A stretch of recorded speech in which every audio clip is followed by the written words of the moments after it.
Greetings, Earthbound travelers. Welcome to tonight's episode of Sins of Blood, presented by Will of the Dice.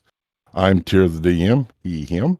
I am the world's okayest DM, and as promised yesterday on Cast Guidance, I have the t-shirt to prove it. Thank you so much for joining in tonight. We hope that you have as much fun as we have. Well, I hope you all have fun.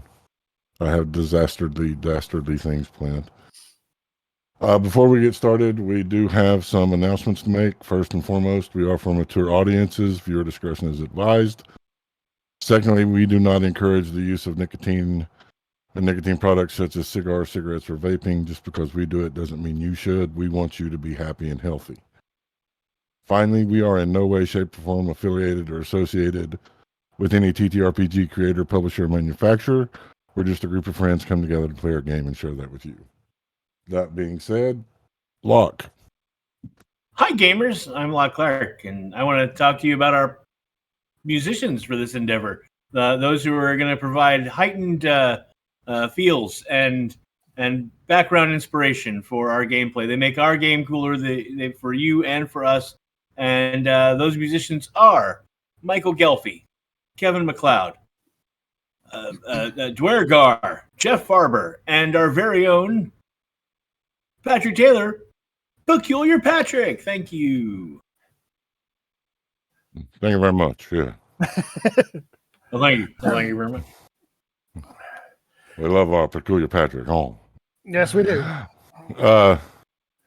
Right. Gamers, watchers, listeners, you know what to do. Go to Patreon, look up Will of the Dice, and hit the subscribe button. Help support this channel. Help support us entertain you. Get onto Patreon. You get access to everything before they hit the podcast.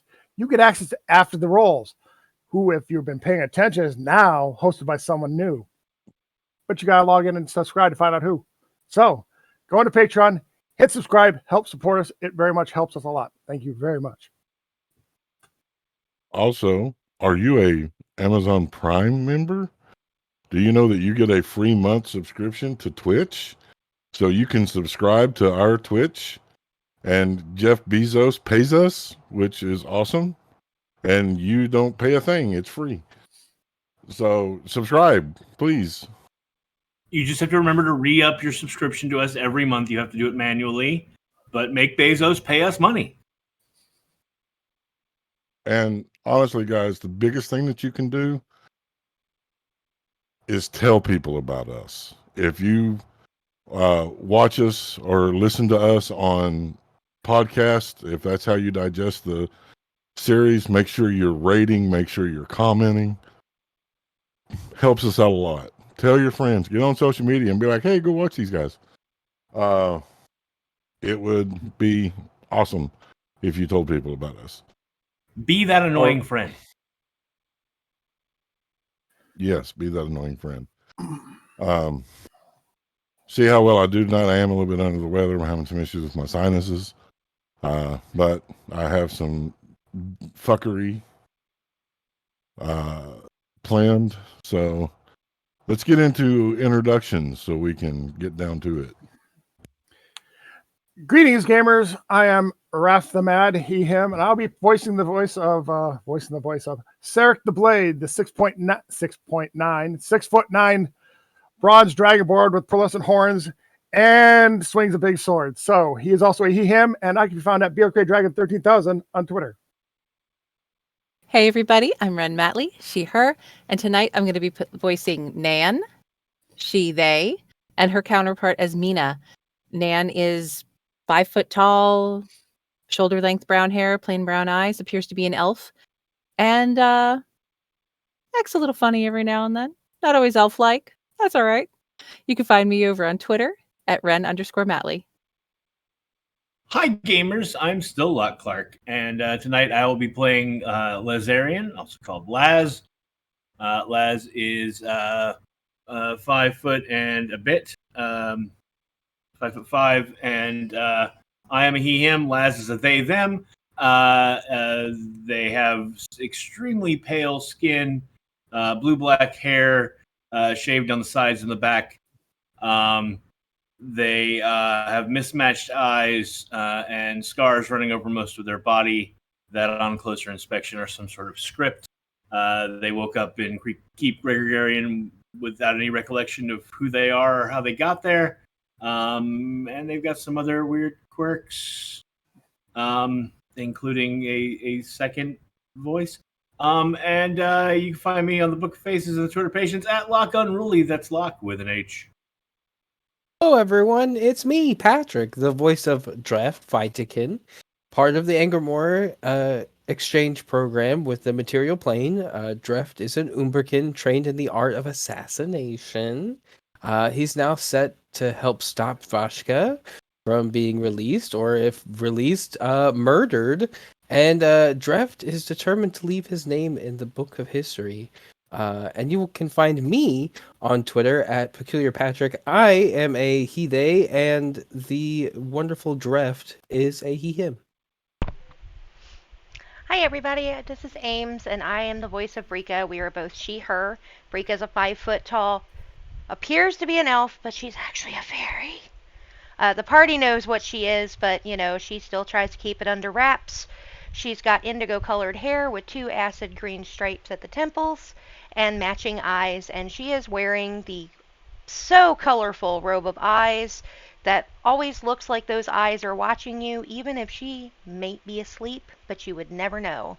And you can find me over at LollyGFIFO on Twitter. As I said at the beginning, I am Tyr the DM. I am the world's okayest DM. And you can find me on Twitter at Tyr_the_DM. As always, gamers, tonight's safe word is porcelain. Should something make you feel uncomfortable, you can use this and we will come to a complete stop. Please note, as I said earlier in the break, getting your ass kicked in combat does not count. Do we have any last requests before we begin? Not the face. In Locke's face. When last we left our adventurers, they had traveled to the Narrows in Langrenton, the poorer side of the capital city. They had come to the Dancing Shetland, the tavern where one Ilya Crimsonheart was known to patron, Sarek having connections with the smugglers and such in this area, thinking they would be a good place to start to get information. You had found a wanted poster, or Dreft had, of Sarek, an old wanted poster. It had been up on the board some time. You all had settled in at a table. The tavern becoming more and more busy as the hour grows later and later. The sounds of people talking and the smells of food and beverage dancing to your nostrils. Is there anything you all wish to discuss at this time?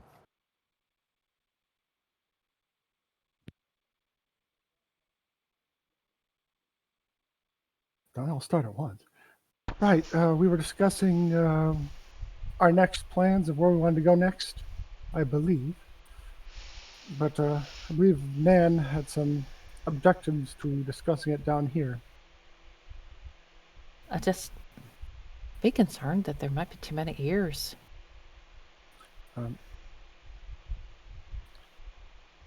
He kind of looks around at all the rest of the tables where everyone's wearing cloaks and hoods and speaking in hushed tones. I think we're okay. There's something I learned on ship. You never know who's listening. Even if they don't look like they are. I suppose. Well, my contact should be down here at some point. And as if by prophetic utterance, the door will open. You will notice by glancing out the open portal that it has started to rain. Not a hard, vicious rain, but a light fall rain. The chill in the air dancing through, cutting against the fireplace that is trying to keep the area warmth. There will be a fire genasi dressed in fine black armor, leather scale with a ruby-handled blade on their hip. This is one Ilya Crimsonheart, Sarek. They will survey the room, a few nods, a wave, before they begin making their way towards the bar.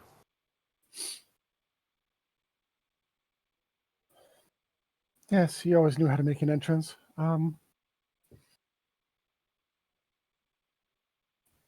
Before we approach him, we might want to know where we are going.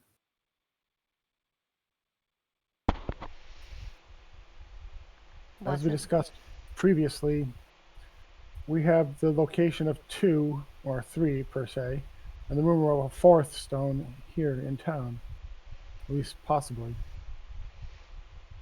2 of them would require travel, which he may be able to help us with.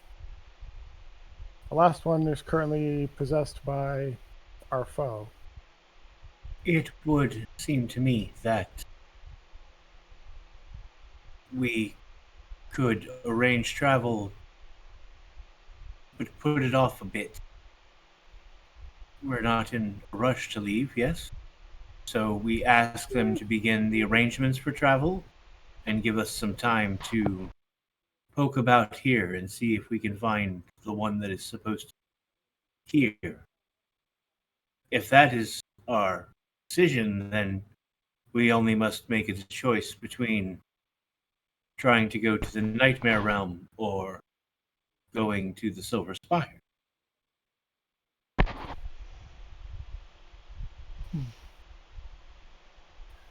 Draft, do you have an Yeah. opinion? Or correction, you always have an opinion. What would it be? I think that it is possible that we should definitely deal with the things on the material plane before we decide to go to the Nightmare Realm. I feel that might be a little bit easier. We know what to expect there. The Nightmare Realm is not somewhere we should go lightly. But the Silver Spires were removed from this plane, were they not?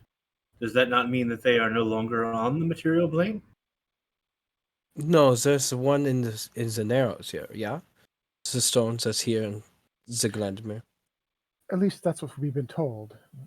It'd be a place to start some investigation at the very least. Again, my contact might have an idea on that as well. But it's been a while, so we'll see. I'd say start there then. So, Drift, are you suggesting we save the Nightmare Realm for last? I am saying that we should consider our choices very carefully before we decide to shift planes. Shifting planes one way is easy. Shifting planes back, so that's another story altogether. Makes sense, I guess. I agree with you. That is why I suggested we begin the arrangements for travel to one of the other planes while we poke around and look for the one that is supposed to be here. It could not hurt to begin the arrangements for travel. We just have to choose which of the 2 extraplanar destinations we wish to begin the arrangement for. And that's assuming he can even help us on that. But I will go introduce myself, I guess. This could be interesting. It has been a while. Can you speak up just a bit, Ref? It could be interesting. It has been a while.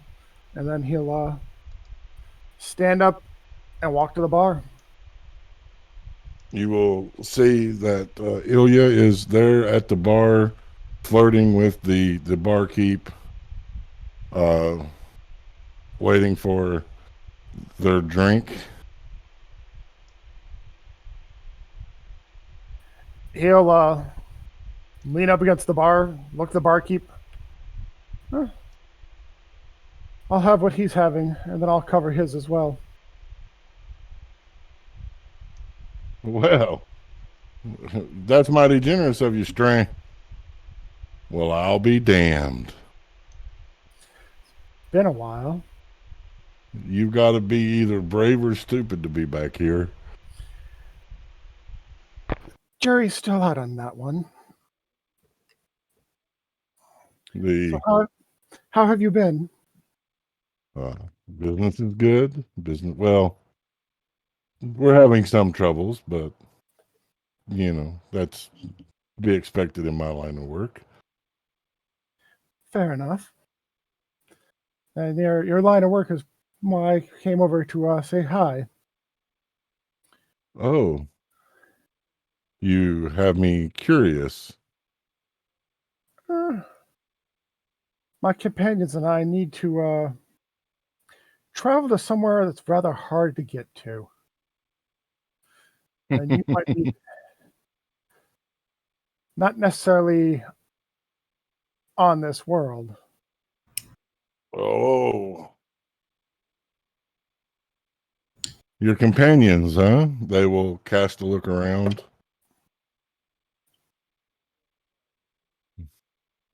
On an insight check of 12, they will not notice which group of companions is yours.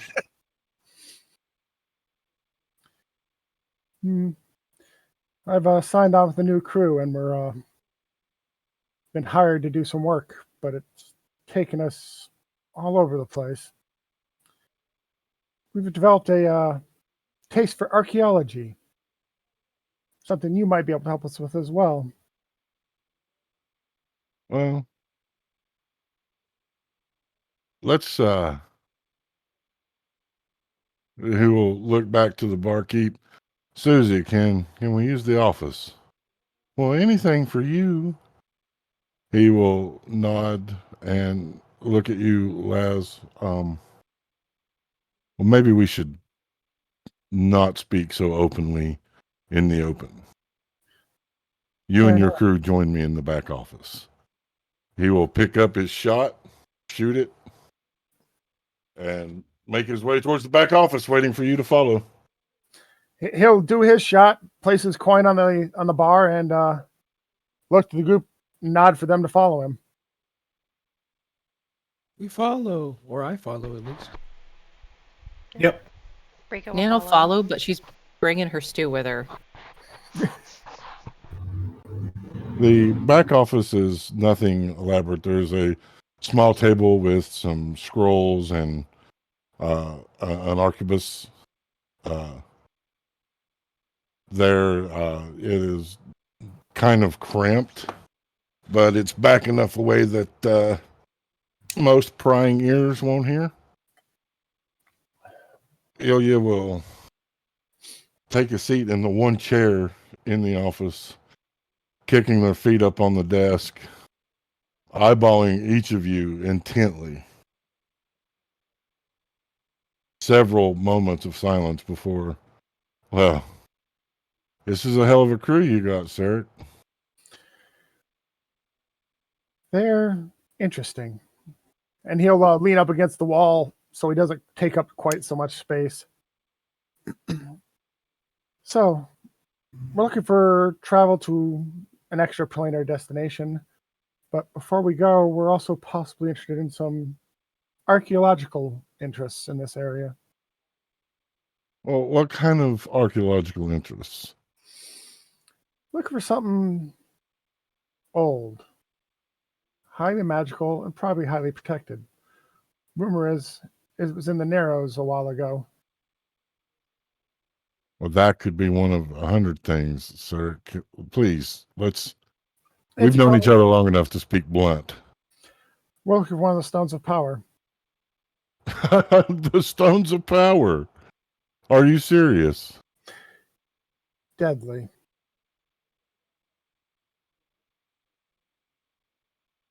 They will scratch their chin for a moment.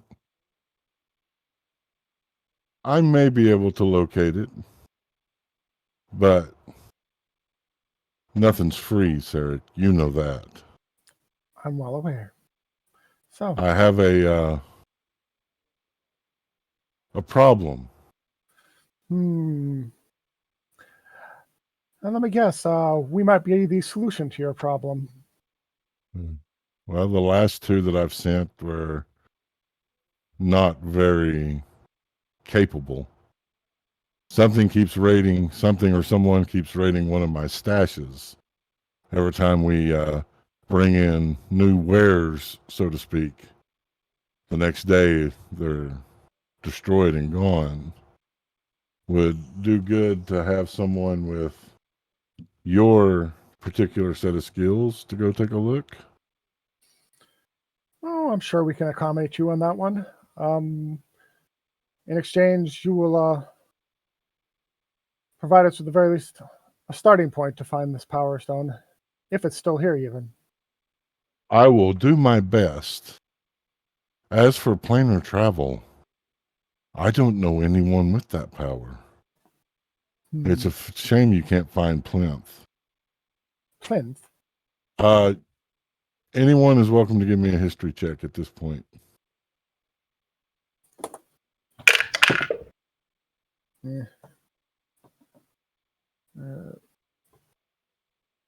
14. Anybody get above a 10? 18. All right, Nope. awesome. So for those of you that got above a 10, there are two camps in Runeth Kesha. There are those that believe that the ones that came before, that all the stories are absolutely true, and that they are just made up stories to entertain children at bedtime. Ilya is of the camp that they believe everything is true, 100%. They are strictly entrenched in the notion that the ones that came before are real. And Plinth was the city, supposedly, that was built to facilitate travel to the stars when the ones that came before left this plane. It is a Runeth Kesha version of Atlantis, a place of such great wonder and delight and power, but no one's ever found it. That Plinth.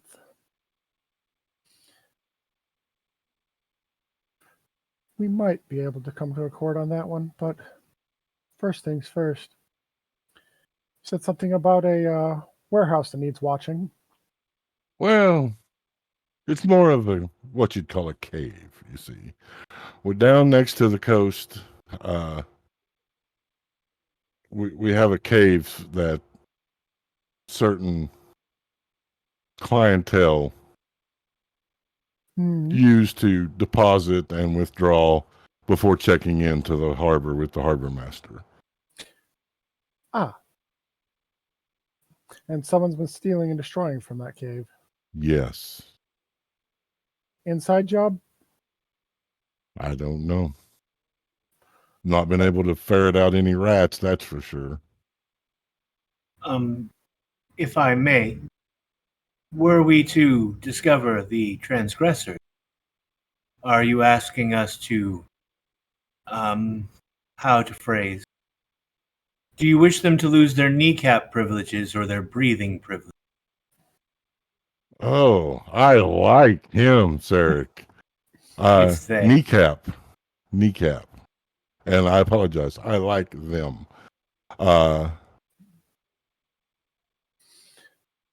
We have our skills. Very well. I see I see that poster's still up and around. It's been a long time. I figure I would have been forgotten of by now.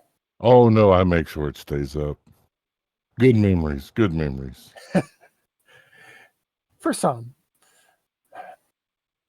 Not my fault he couldn't keep his cups. So why are you looking for the Stone of Power, Sarek? They will lock eyes with you intently.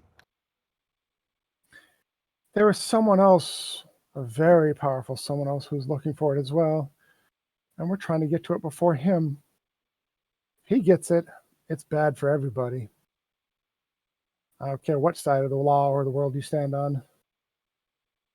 Always playing the fucking hero. It's a calling. So, do we have an accord? He looks around at everyone else. Nods. Nan shrugs. Rika too. She's like, whatever. It looks like we have an accord. How far away is this cave? Oh, it's about an hour's travel. I can guide you there if you wish. I I assume have you a covered wagon at least. This cold rain will surely offend someone's delicate sensibilities looking at Dreft for some reason. Mm-hmm. Well, shall we then? Might as well get to it. Oh, you mean we're not going to rest first? We can rest when we get there. I suspect it'll be a long night of waiting and waiting until someone decides to show up. If they show Oh. tonight. If you'd rather get your sleep first, I'd want to make sure that you are fit for the job, Sarek.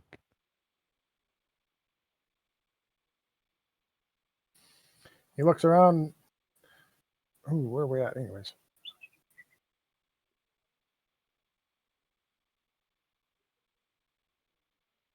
Sorry, I was looking at my spell slots. Yeah, how are we? He looks around for everybody's just kind of, and just goes, thumbs up, thumb. We good to go, or do we need to rest?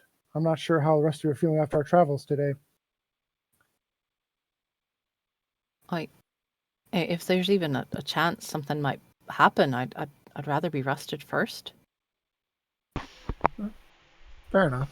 I mean, I'd probably be alright, but you know, as Mina, she definitely needs her rest. Fair. Tomorrow night, then. I assume this is a nighttime job. Yeah, it's a nighttime job. I need everyone but Brika and Nan to earmuff. Uh-oh, what did we do? You know what you did. Oh, no. I didn't do it.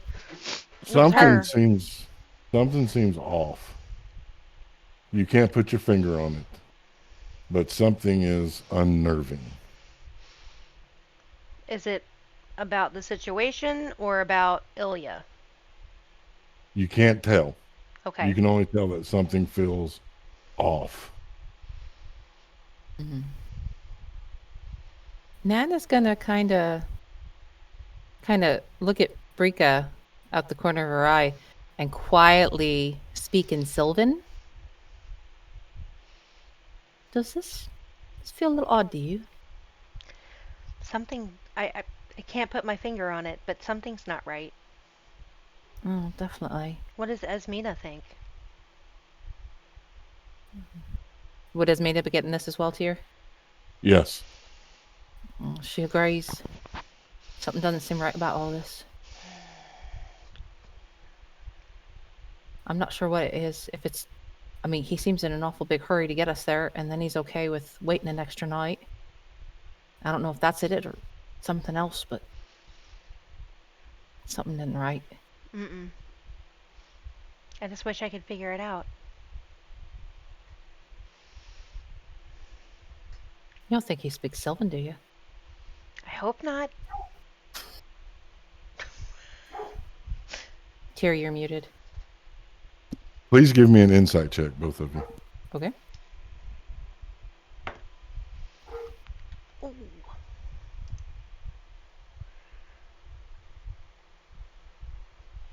Haha. That'd probably be the only natural 20 I get all night. That beats my 15. It's a 27 with my modifier. There's something about the way that he looks at Sarek that is uneasy. You can't tell if it's the look of someone that used to be a lover and is uncomfortable, or if Sarek makes them uneasy, But there's something about the way that they look at Sarek that makes you very uncomfortable.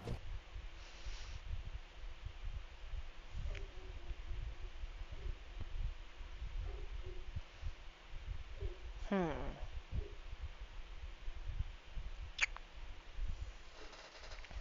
Am I good to bring the others back? Yeah.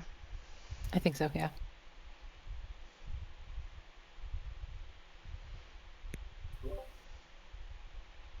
So while you are conversing with Ilya, anyone who's close enough will notice that Nan and Brika are having a very quiet conversation in another language.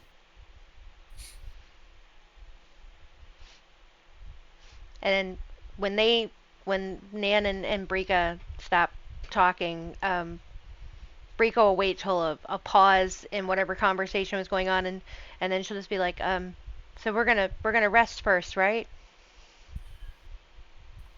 Yes, I believe that's the plan.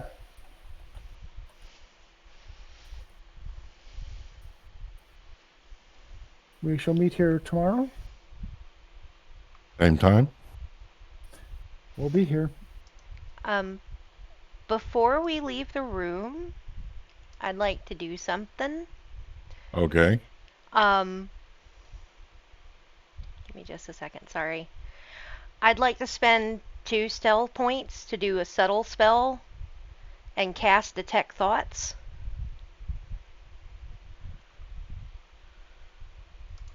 Okay. What's the saving throw on that? Hold on just a second. I'm sorry, I was just in the midst of marking my blah blah sorcery points because I wanted to make sure that I do that. Da, da, da, da, da.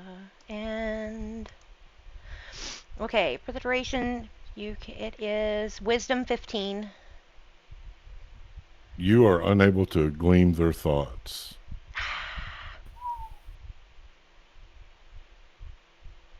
Dang it. Oh well. I tried. Ilya will stand up, straighten their armor, give you a firm clasp on the shoulder, Sarek. It's good to see you again, my friend. I will see you tomorrow night. We'll see you tomorrow night then. Good luck. And they will exit the office.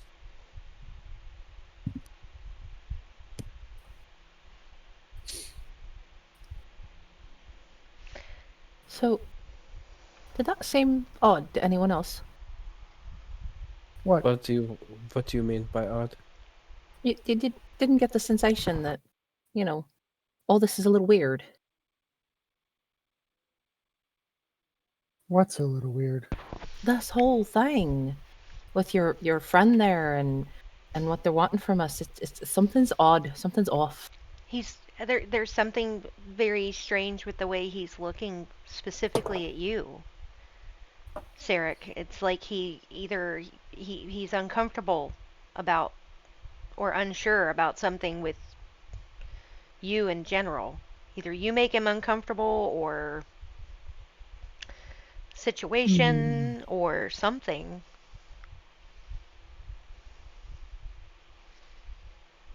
I could understand if it was Draft making him uncomfortable, but I don't understand why anyone would be uncomfortable with Sarek.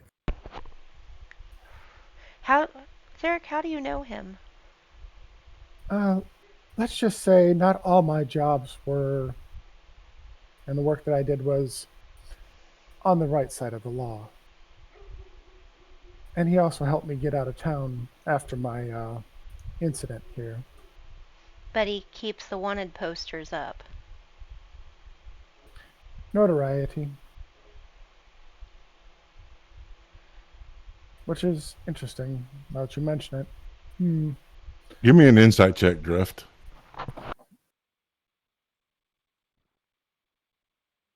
Six. I rolled a natural 1. All right, thank you. I don't know. I just something's not right. Even Asmina feels it. Well, he is pretty much our only contact in town, and he has deep fingers throughout the Narrows. How long And I ago? understand. Go ahead, sorry. I understand that, but I still think we need to be cautious. Oh, always be cautious. Never doubt for a second if he found a higher profit in selling us out, he absolutely will. That's just the nature of the business, or his business, or the life in the Narrows. And as for how long ago, it's been what? All right, Tyr, what? 7, 8 years maybe? 7 years. It's been 7 years since I've been back here. With that, Draft, you will connect the dots. The wanted poster is old. It's yellowed from smoke and grease being in the tavern next to the hearth. The corkboard behind it was discolored, a brighter shade when you removed it. So you don't believe the wanted poster to be active. It's more of a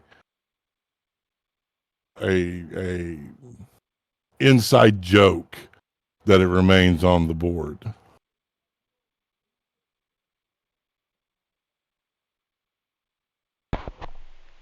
Joel, I think this is just. I think you're reading into this a little too much. I didn't get anything from the interaction. It seemed very normal to me, and also I think the wanted toast was this bit of ha-has, bit of funnies between the two of them. Of course, you've already spoke about all of this. I've just kind of been lost in my own thoughts. The nightmare room gives me the creeps, so forgive me. Fair enough. And wanted by the guard is a badge of honor in some ways. The guard doesn't come down here very much unless they're in their off time. But still. Something's still Shall we off. go get some rest? No, I Yes. agree with Brika. Something isn't right. That may be the case, but do we have any other course to follow then? No. But we just need to be cautious. When have we never not been cautious? When we Maybe- release Lucius. That's what I was going to say too. No, I still stand by the fact we were doing what we were doing based on the information we had and doing it for the right reasons. You saw an old man chained up and left for dead or longer. We released him out of pity, out of kindness. We didn't release him out of spite.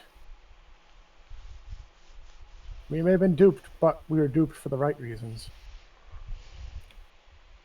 That's why my mother always said not to get involved. Being duped for the right reasons.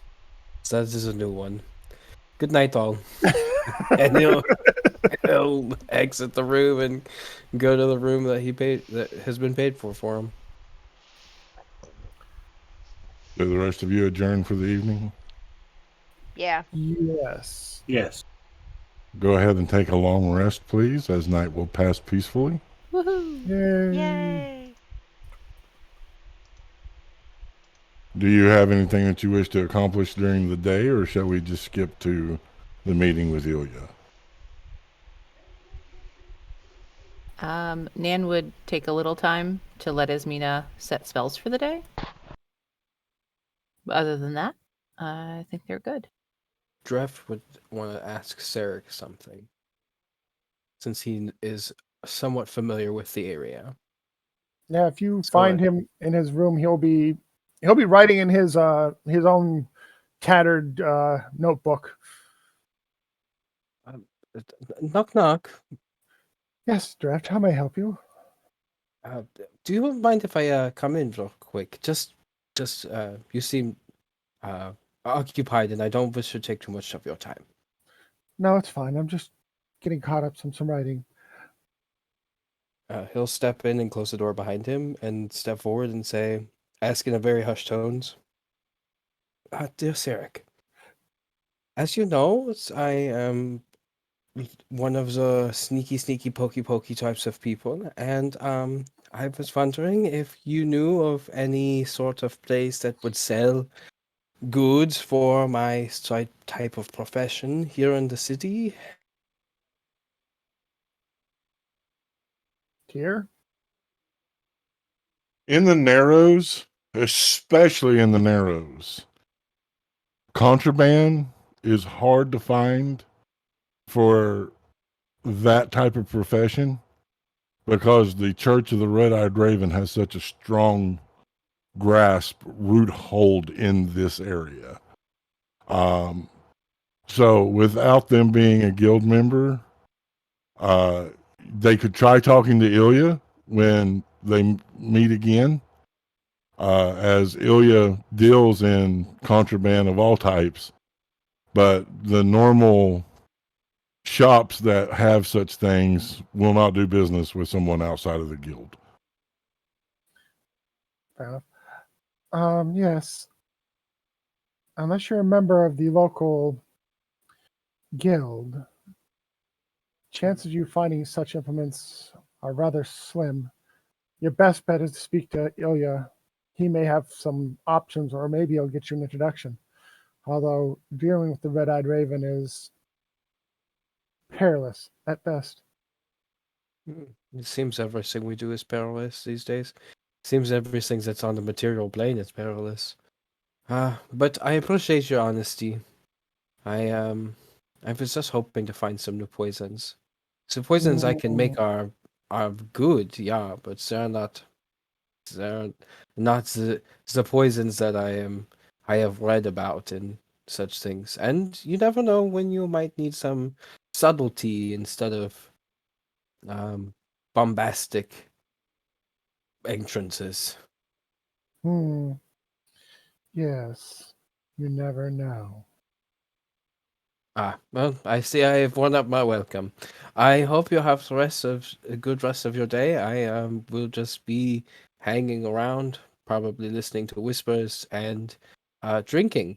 Not as much drinking, but still a little drinking. Fair enough. We'll be down shortly. Perfect. I shall save you a seat. And then Dreft will very quietly leave the room. Does Closing Jeff the go door behind him. downstairs? He'll go downstairs and just kind of people watch, more or less, subtly. Give me a perception check. Let's say 23. Dreft will catch snippets of conversations talking about how people are surprised that someone from Angramora would actually visit the town.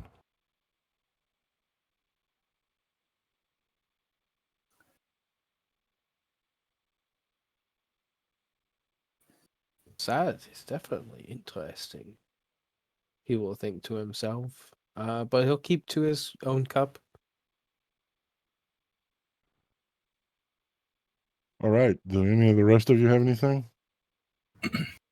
Yeah, actually, Laz is gonna slip out during the day, and just sort of unobtrusively wander about the town, and is just listening for information on the business going on in the town, mostly hoping to find information that would lead to is Ilya trustworthy? What are people's opinions of this person they're now working for? So is he going to be doing active investigation, like asking people, or just passively? If he hears passive at first until they gain some insights into how the town works, and then if they see someone or notice someone that they think that they can ask and get a fair opinion, they will. Give me we're going to call this first one a perception check. Ooh, that's 18. Ilya seems to be the authority head of the Narrows. As you're walking, you catch You actually see Ilya out and about with 5 well-armed individuals going through and talking to different merchants, talking to the different citizens. Everyone seems to smile when Ilya is around, genuine smiles. You will even catch snippets of a conversation where Ilya says just a little too loud to this elderly lady selling flowers. He will take her hands in his. Don't worry, dear. I will make sure that they do not bother you anymore. She will hand him a bouquet of flowers and thank him profusely. He seems to be in good standing among the people.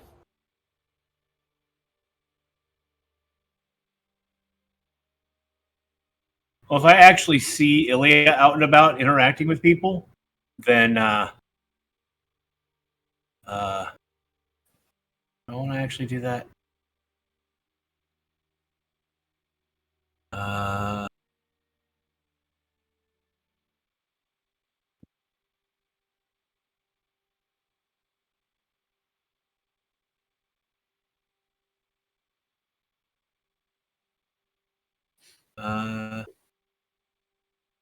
Yeah, I'm gonna cast invisibility on myself, and I'm going to shadow Ilya for a little while, and just listen, just hear what business they're into, see if I catch anything of import, or if he mentions us at all.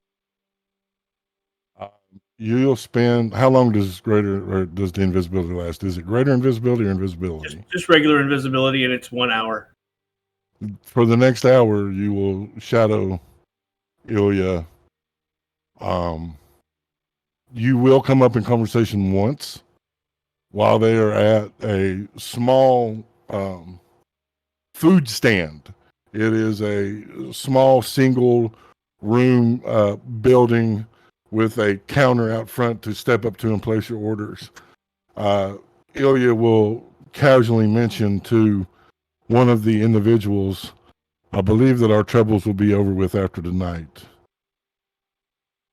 Sarek and them will be going to take care of business.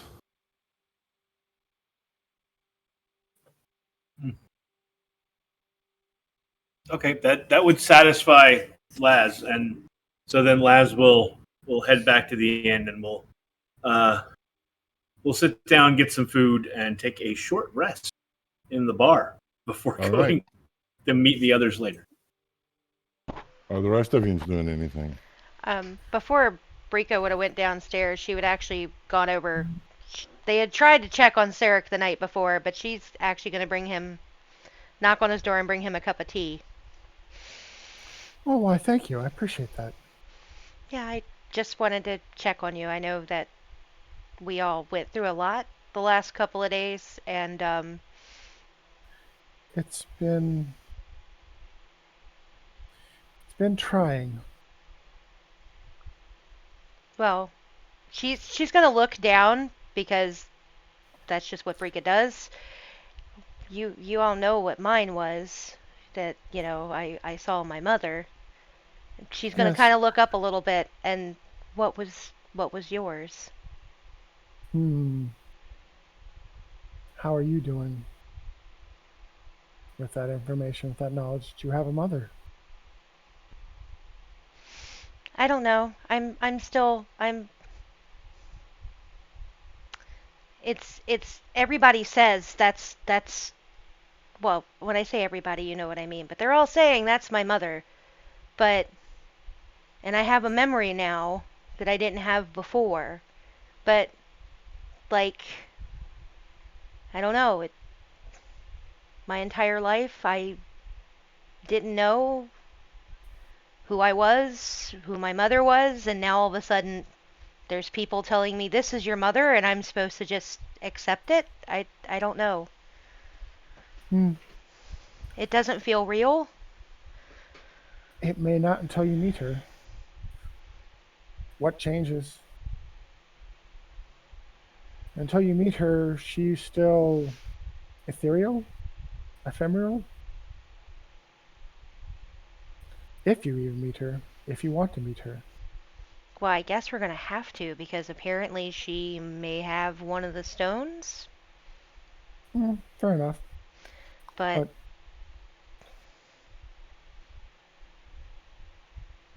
it just. You grew up. Go ahead, sorry. You grew up very differently from me. I had a loving family. I had a mother. I was raised happily. You were not. And for that, I'm sad. And yet, you're here on this endeavor with the rest of us. Seems we're fated to wander down this road for a while. I'm happy to have you with us.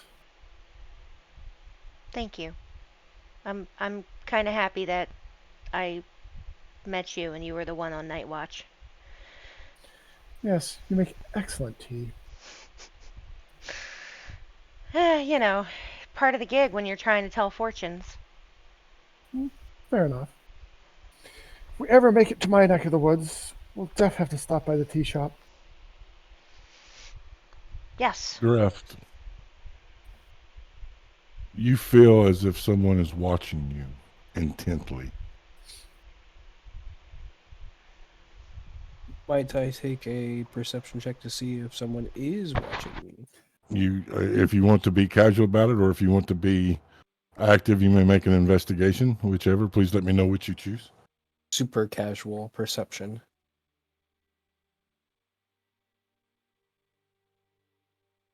Oh, that would have been better. But that's a 13. You swear for a moment there in the far corner of the room that the shadows moved.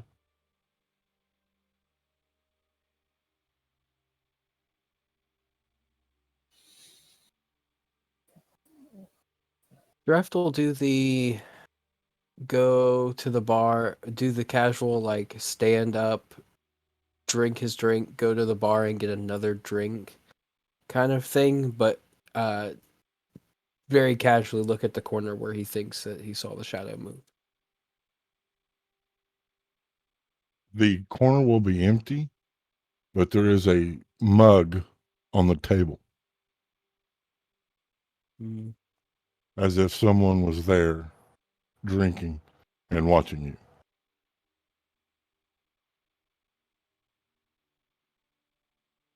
He'll keep that in the back of his mind and order another drink and then go sit back down.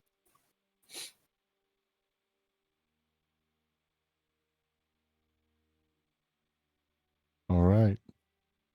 Everyone's spells are prepared and business concluded. Night will fall. The tavern will become crowded as it was the night before. And as if running on a precision timepiece, Ilya will appear at the stroke of 10 bells. This time they're dressed in less ceremonial armor and more functional armor. They're wearing chainmail over leather. The ruby hilted sword still there on their side. The wind whipping at small tss, tss, as drops of rain hit the fire that emanates from them. They will approach the table where you all are at, click their heels and give a nod. Good evening, Ilya. Glad to see you're as prompt as ever. Are you ready? I am ready and willing. Looks around. Shall we? I have the wagon outside. He'll stand up from the remains of dinner and then wait for everyone else to stand and go before him. Nan will finish shoving whatever food she's eating in her mouth. Dreft will finish eating and look to that corner again. Give me a perception check. Or are you trying to do investigation? It's a subtle thing, so it'd be perception. Ooh, much better this time. Dirty 20. You see a dwarf sitting there with two tabaxi playing cards.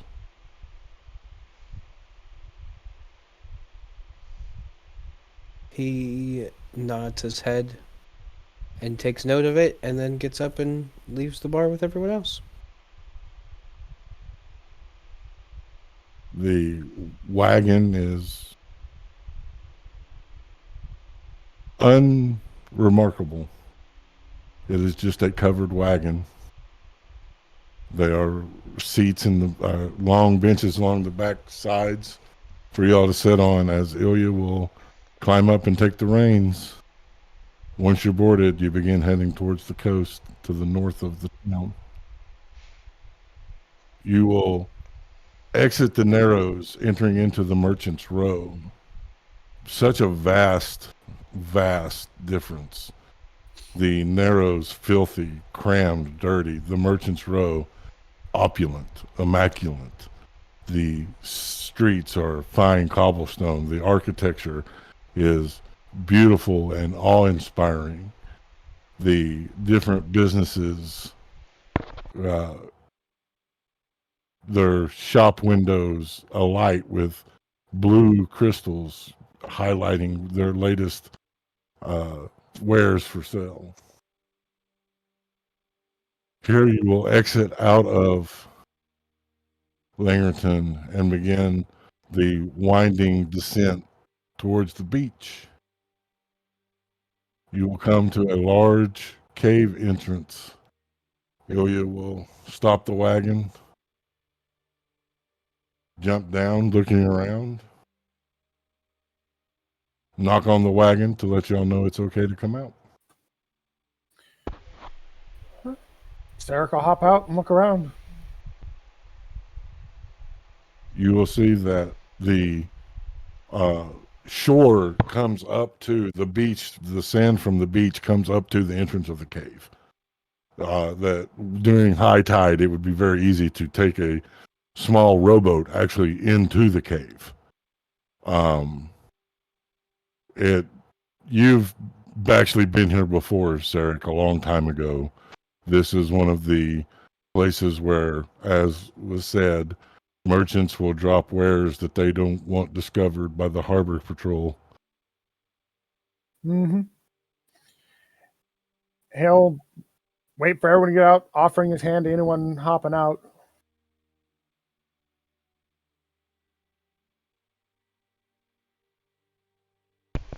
Drift will hop out. Man, you're muted. I was talking to the dog. Oh.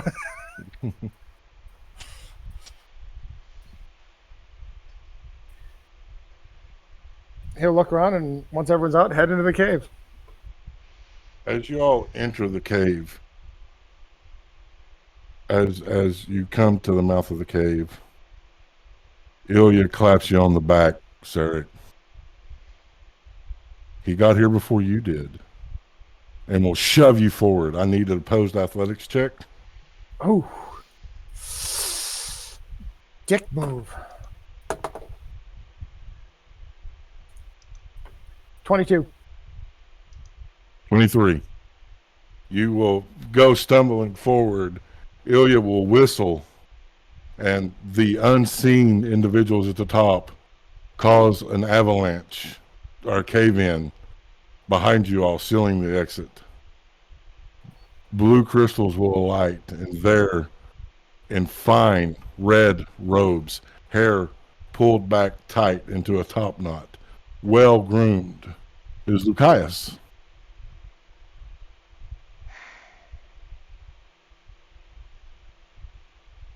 Greetings, my friends. I come in peace. How can there be peace when you seek to destroy the world?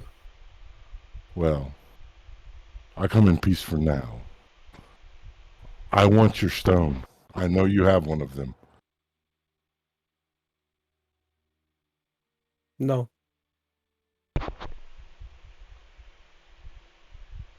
Sarek's got the kind of look on his face of what? We have a stone? You all retrieved the stone from Arabane's crypt, did you not?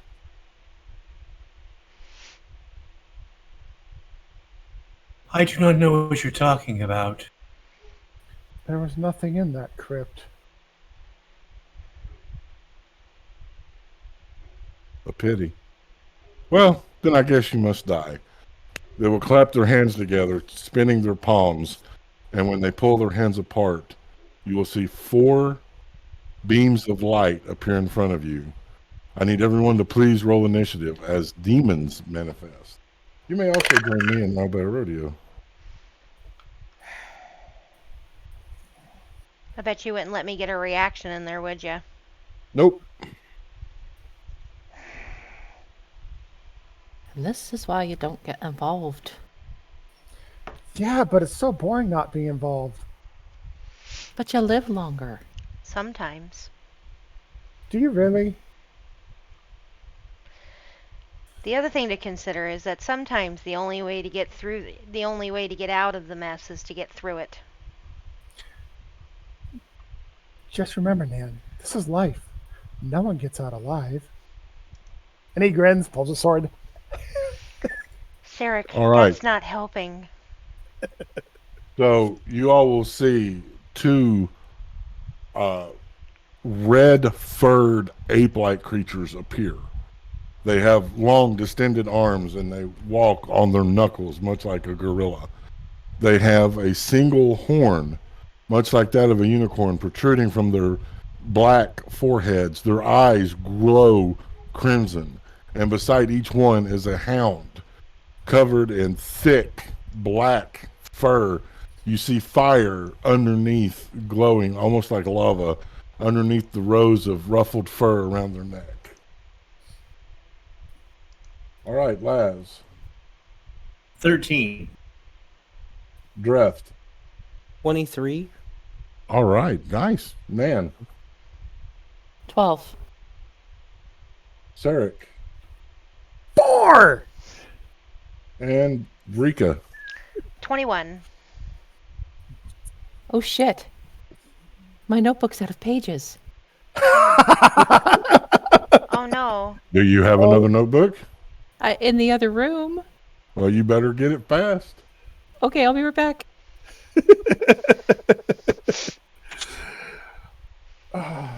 While we're waiting, just want to say hi, everybody. Thank you so much for joining and listening. Hope you guys are enjoying so far.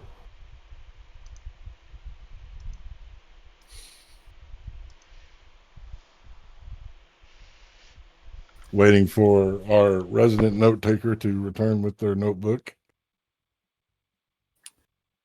So do we pick on them for not being prepared? Nah. You can do that at your own risk, bud. Oh, hi. All right. We weren't talking about you at all. Nah, he wasn't. He just mentioned you, and that was about it. But he wasn't talking about you or anything. Hold on a second. Albert just crashed on me. Uh-oh. Oops. Yeah, I have like another dozen notebooks. It's just they were on my other desk.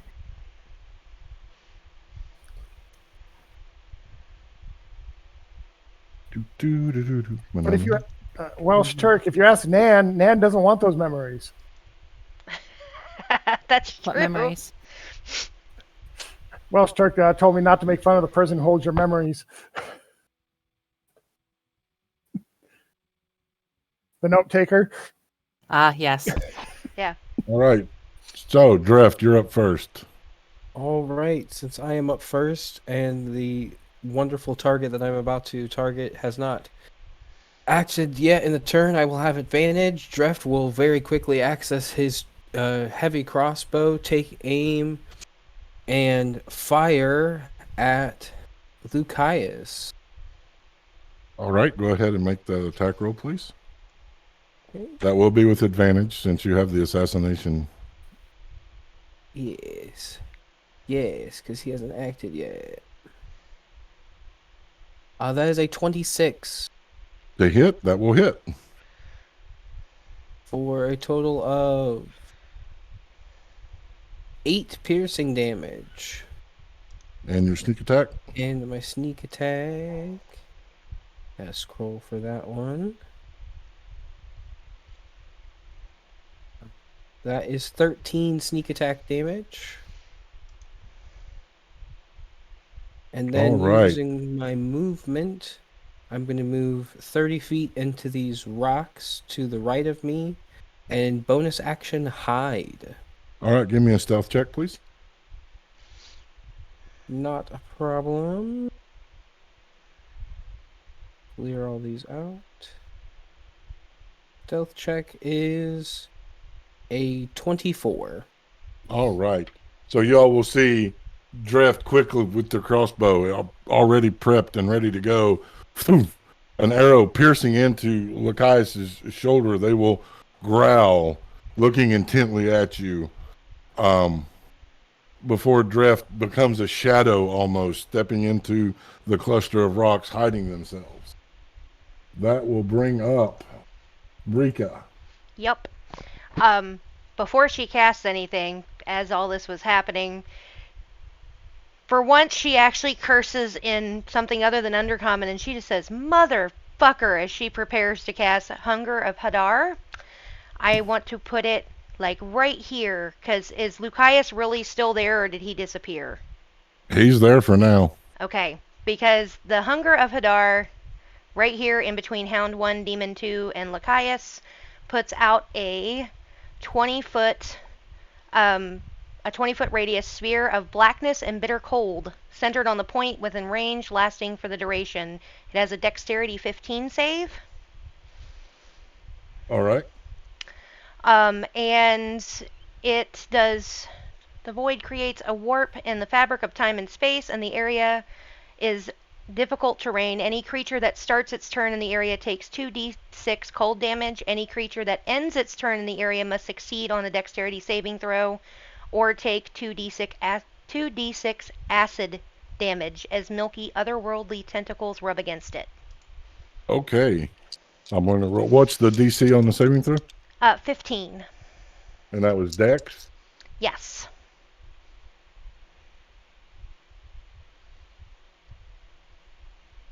And Lucius will pass. okay. The demon will pass. The hound will fail. Okay. And the duration is concentration for up to a minute. So as long as they're in that, every time they start, they have to pass the save. Okay. Or if they don't succeed on it at the end of their turn, they take the 2d6 acid. Okay. So if they pass, they don't take anything? Mm-hmm. Okay. So roll the damage for the hound. Okay. Doo-doo-doo. That would be, max damage, 12. Okay. 12 damage. It will howl in pain as the shadowed tendrils of Hadar will appear. You will hear infernal resonating from this shadowy eruption. It is now their turn. Lucius will seem to step into the shadows and reappear on top of this large platform of stone. They will begin speaking in a language that none of you can understand. Well, I take that back. One of you understand it. Dreft, give me a perception check with advantage. Could I opt to use my 18 passive perception? You may. So, 18 being the DC, I will allow it. This is an Angramorian. their pale-looking skin, the way they shadow stepped, and they're now speaking in the tongue of the Angramorian shadow people, the Umbrakin, talking about something along the lines of what was lost return. If they are casting a spell, I would like to use a reaction counter spell. You don't know this is going on.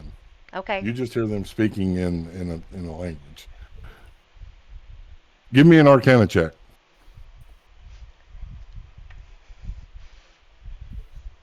Don't fail me now. That's an 18. All right, you cast counterspell. Go ahead and roll a d20 Okay. to see if you can counterspell this. It's 4th level counter spell, by the way. Okay. Does a 19 do it? You cast it at 4th level. Mm-hmm. You will see the Lucais's eyes snap to you as you counterspell whatever they were doing. They will grimace as they will have to start over.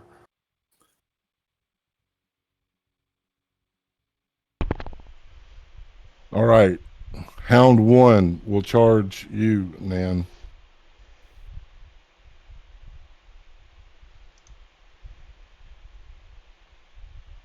It is not within 5 feet, so it does not get advantage on pack tactics. It will be making straight attack rolls.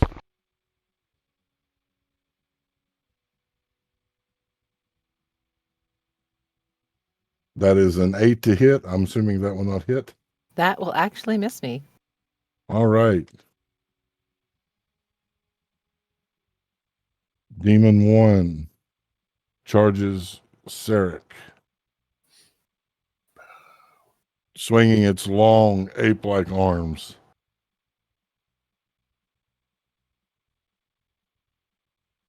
The first one is... Just so you know, you moved Demon 2. Oh. Thank you. The first attack is 12, No. and the second attack is 23. Yes, that hits.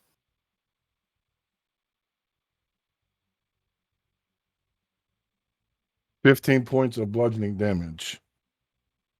Third attack will miss. Hound 2 will bound down here. I need Sarek and Laz. Please make a DC 12 dexterity saving throw Ooh, that's gonna as hurt. fire erupts from its mouth.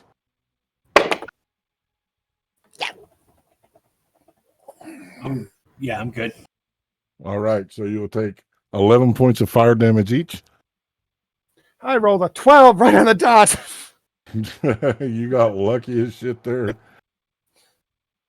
The hound coming down, you will see the fur, that mane bristle and grow wide. The glow of fire become more extreme as it will breathe fire at you. Demon number 2. Let's see. Distance. Yes, it can make it. It will charge you, Brika. First attack. 19. Hits. That is 7 points of bludgeoning damage. Second attack. 12. That hits. Another 7 points. And third attack will also hit. That is 7 points. Ow. All right. You hurt the squishy, just so you know. Wasn't me, it was them. All right. Uh-huh. That will bring up Lazarian. Okay.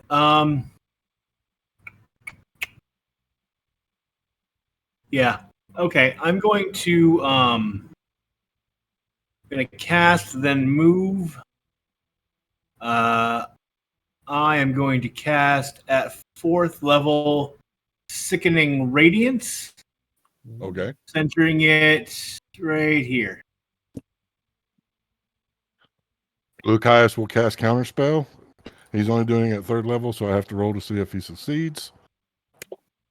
He does succeed. Okay. Burns that spell slot. And then I'm going to move.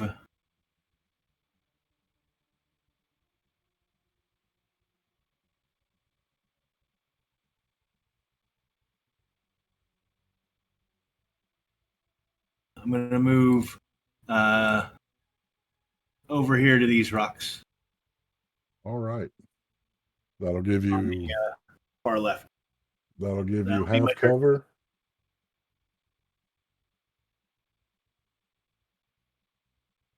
That will give you half cover, so it's a +2 to your AC. Please help me remember that. I got you. All right, Nan. As Mina taking over, slamming her hands together as she's casting burning hands at this hound that's in front of her. And Tyr, just as a reminder, I am elemental adept in fire, so it ignores all resistance to fire. Ooh, shiny. But So it it does needs not bypass immunity. no, it doesn't just bypass immunity. I thought it knocked it down a notch, though. If they're immune, it makes them resistant. No, am I wrong about that? Don't remember it specifying that. Let me look. Double check. All right, spells you cast ignore resistance to fire damage. In addition, when you roll damage for a spell you cast that deals fire damage, you can treat any one on a damage die as a 2. You can also select this feat multiple times. That's all it says. Okay. All right. I misremembered. Casting burning hands, the creature seems to absorb the fire, swelling almost, growling as if enjoying this that you've plunged into it. All righty, that's my turn. All right, that will bring up Sarek. Hopefully, Sarek does a little bit better. Pulling Arabane's patience, he's going to turn and look at the demon, the big ape demon in front of him, and just lay into him with 2 shots with Fighting Spirit to start with, All right. because I need 10 hit points. All right, first shot. 19 plus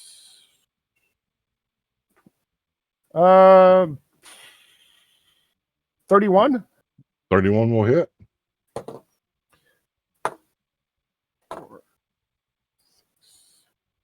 13 points of slashing.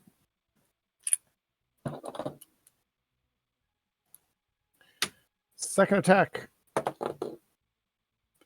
27 27 will hit. for 18 points of slashing. And that will All be his right. turn. Pulling the great sword, Arabane's patience, from your back, stepping toe to toe with this demonic creature that has been summoned by Lucius. First slash, second slash, thick black lines of black oozing blood appearing against the red fur. That will bring up Dreft Vitican. Dref will pop out of cover and for a split second, he will almost go instinctively to try and protect Nan, but then realize that she's got this, and is gonna plant his feet and take bonus action steady aim so that he has advantage, and is gonna take another shot at Lucius.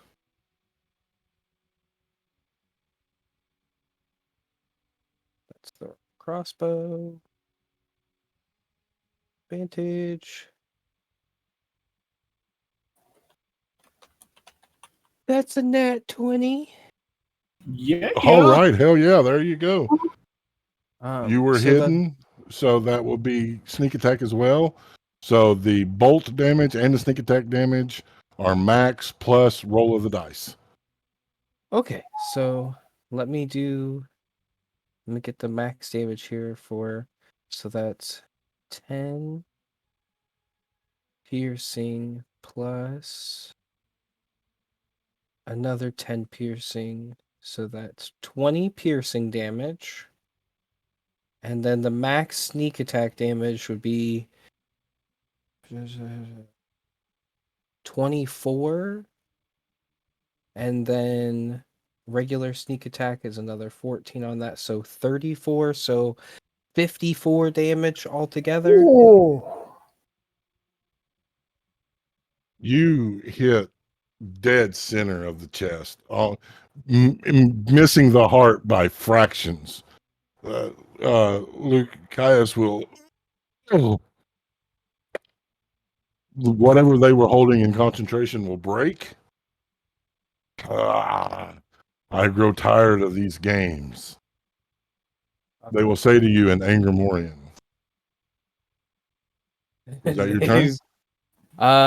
Yes, because my bonus action and I can't move and I did my shot. So yeah, that's it for me. All right, Brika. Okay. Going to action. I'm going to cast level 2 Dissonant Whispers at the, was it Demon 2 that's right in front of me? Yes. Okay. That is a 15 Wisdom save.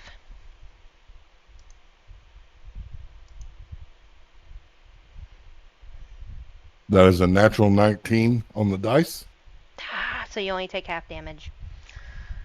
Gosh darn it. Okay. 9 points of damage. 9? And yeah, 9. That's the half. It was 18 because it's 4d6. Once more, that black, inky magic of the infernal planes summoning around the demon. You will hear that as the creature will clamp its ears for a moment, shaking its head and roaring. Is that your turn? Bonus action, I'm going to use my Misty Step to move away from this dude. Right about here. All right. So I'm Misty stepping behind him and moving towards the, for those watching, those listening, towards a rock shelf that's further up our map. All right. It'll be their turn. The creature will look around, not seeing you disappear. It doesn't have the intelligence to look behind it. It will charge Nan. First attack. 7. Nope. 8. That one misses too. 14. That one will hit. That'll be 9 points of bludgeoning damage. The hound will, I need,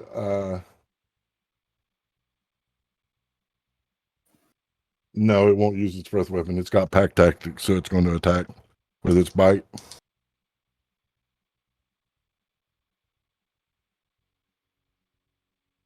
That is 21.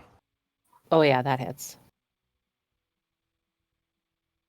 Its bite is, where's the, I pulled that dice out earlier. That is cocked. 11 points of piercing damage.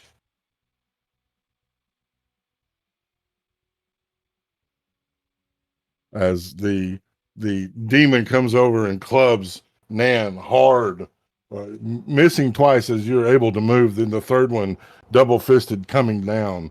As that reels you, the hound comes in and bites into your thigh, causing a deep wound. Demon 1, enraged now, is going to reckless attack you, Sarek. Remember this. This means you will get advantage on your attacks. We forgot that last time. That is 22 to hit. That will hit.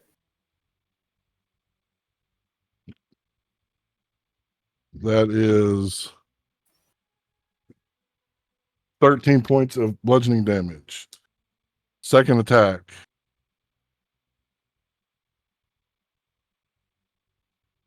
$16 to hit. Miss. And third attack. That will hit. That is a natural 18 plus That hits. 7. But I rolled 2 1s, so 6 points of damage.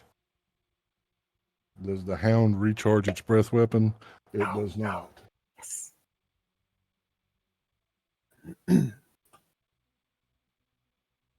It will charge over, bounding towards you. Laz,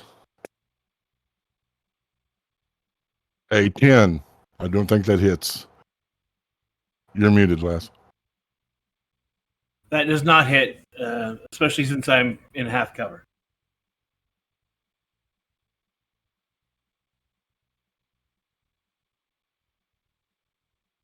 But it wouldn't have hit any. All right.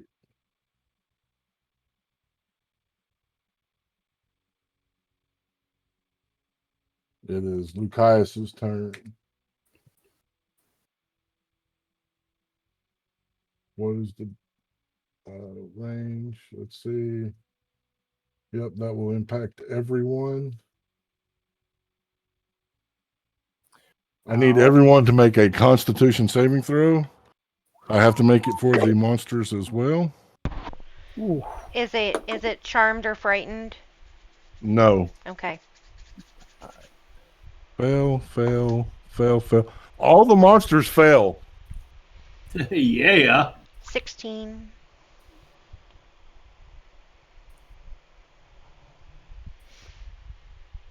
$16. What'd you get, Draft? 15. Laz? Which save did you say that was? Sorry. Constitution? Cons. So that's +2. 21 blackjack. Nan? 15. And Sarek? 25. All right, so Sarek and Laz passed. Everyone else failed. All right, let me get my D6s here. 2, 4, 6, 8. Ooh.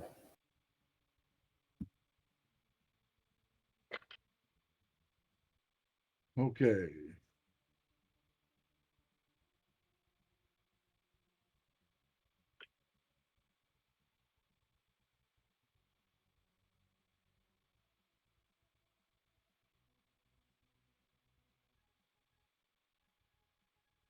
Anyone else get the feeling this is going to be ouchy?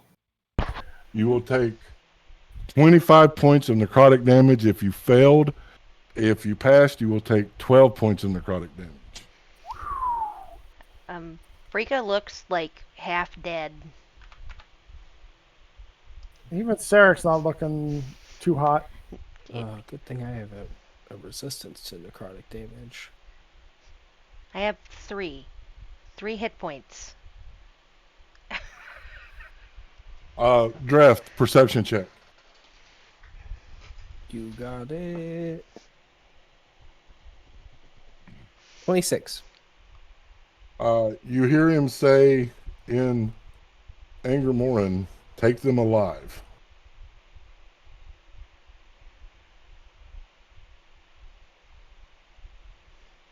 And as I apply damage to the creatures, the first Hellhound will perish, being destroyed by this spell.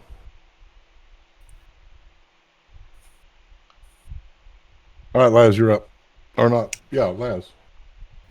Cool. How high up is that rock thing that Lucius is standing on?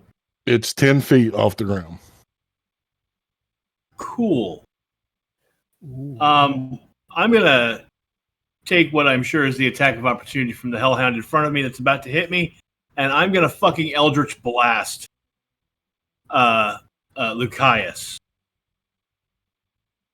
You want Eldritch Blast doesn't require you to move, so that's not an attack of No, but opportunity. I am taking a ranged attack with someone on me, so I don't know if that's. That just means that it's at disadvantage because there's someone within 5 feet, unless you have Warcaster feet. I don't have Warcaster. I just threw a die off my table.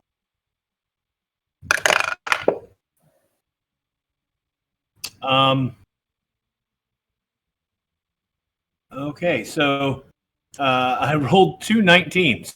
You hit. That's with a +8. Okay, cool. So he's gonna take 1d10. Thought it did one. I wouldn't get that if it wasn't right.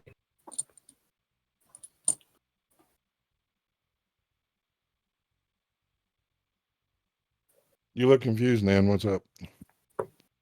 That's the first time I've ever heard you mention having to roll ranged attacks with disadvantage if you have an enemy within 5 feet. Just like a ranged, like a bow, there's a disadvantage. You was it- guys had Warcaster in Scions. That's why it didn't come up, because Warcaster bypasses that. No, I didn't. Oh, I thought you did. That's why I never No. mentioned it. I thought I all had of you spell- had Warcaster. No, I had Spell Sniper. Okay, then that's my bad. Take it and run. Take it and run. So he's gonna take 9 + 5, 14 points of force damage. And oh damn it, I should have done that as a bonus action. Still do it, but this. And I'm using Repelling Blast. When you hit a creature with an Eldritch Blast, you can push that creature up to 10 feet away from you in a straight line. I'm throwing his ass off the top of that plinth. Okay, is there a saving throw with it? No, I All just right. moved it. So they will take an extra 2d6 points of damage. They are now. Wow, moved.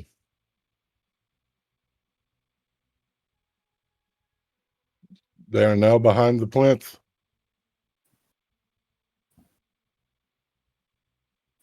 Cool. All right, that's my turn. All right. The sickening green energy of Eldritch Blast blasting through, hitting him square in the chest, knocking his small, lithe frame back off of the platform he was standing on.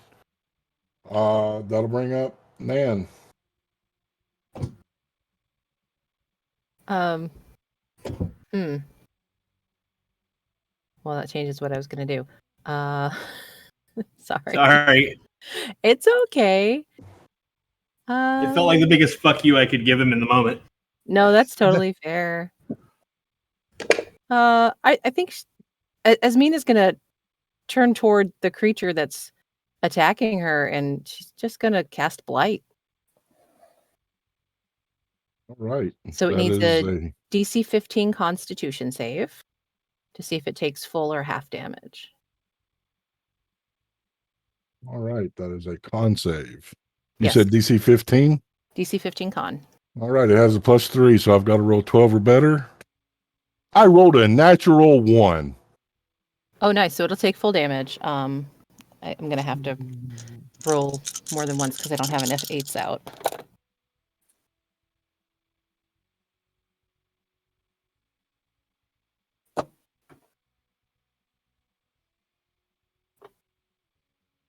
And I need to roll 3 of those again.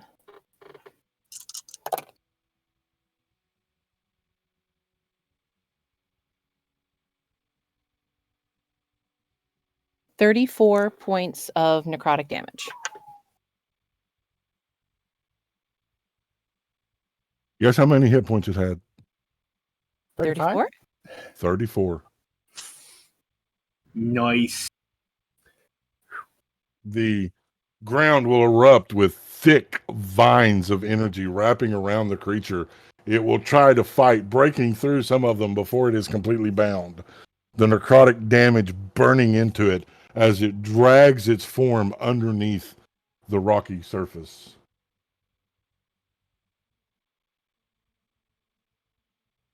That's my turn. All right. Effective turn. That will bring up Sarek the Blade. Well, there went the cool thing I was going to do. So, yeah, he's going to bonus action second wind Okay. for 13 points of damage healed. And then he's going to take 2 swings at the demon in front of him. All right. They will be with advantage because it did reckless attack. Yep. I remembered this time, Lock. Yay! Lock approved. 30. 30 hits. 13 points of slashing.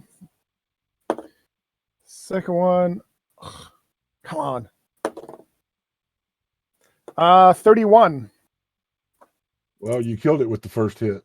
Oh, okay. He hits it again because he can.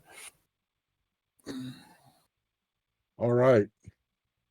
And that will be Coming- his turn. Stepping up, slicing. You take the thing's head clean off its shoulders. With a delayed grunt, the body falls backward as the head rolls forward, the thick black blood pooling at your feet. That will bring up Dreft.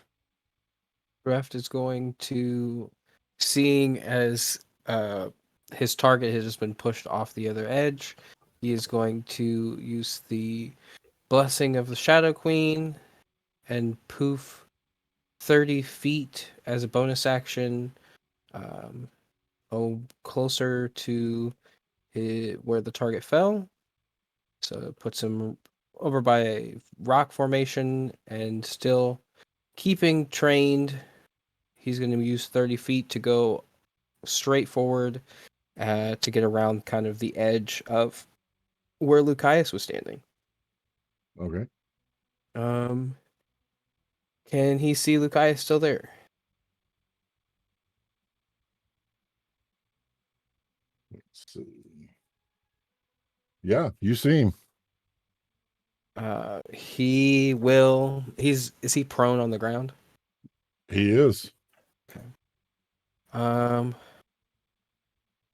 give myself that. So, yeah, we'll take the disadvantage, and he'll try and take a shot with his heavy crossbow. All right. Go ahead and make that shot with disadvantage. Da-da. Ranged attacks on prone creatures incur disadvantage. For those wondering. Still a 22 with disadvantage. 22 will, let me see. What I'm gonna do is I'm gonna roll a natural or a d20 here. 15 or above, they cast shield. So that may impact it, it may not. Gotcha.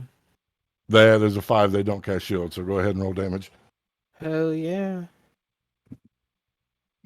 Ooh, max damage for 14 piercing. The arrow striking through their thigh, they will growl looking at you. Is that your turn?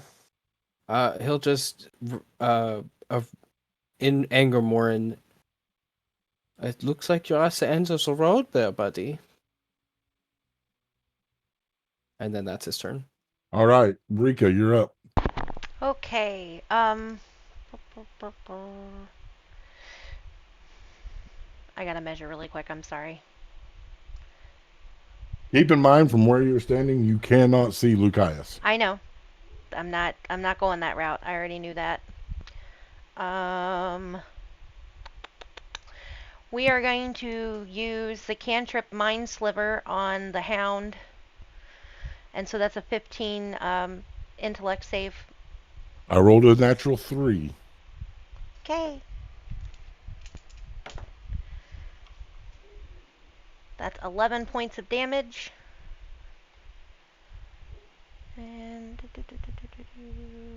And you gotta subtract 1d4 from your next saving throw.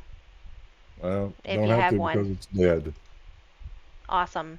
In that case, I'd also like to bonus action and use Misty Step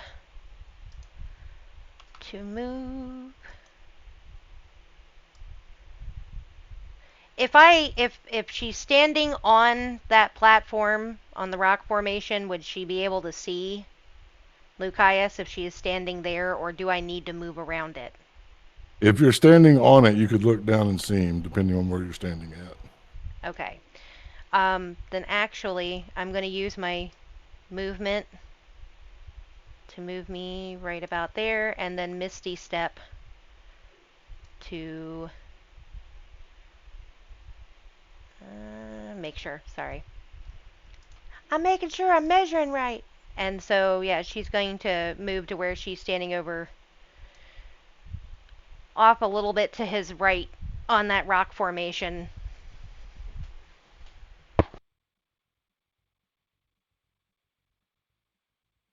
All right. And that is my turn. Doing some measuring here.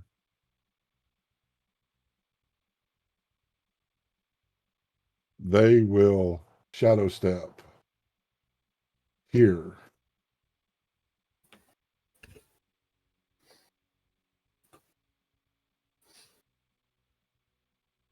I need everybody to once again make a Constitution saving throw. Oof. They slap their hands together, a ripple of dark energy expanding out from them. Brika,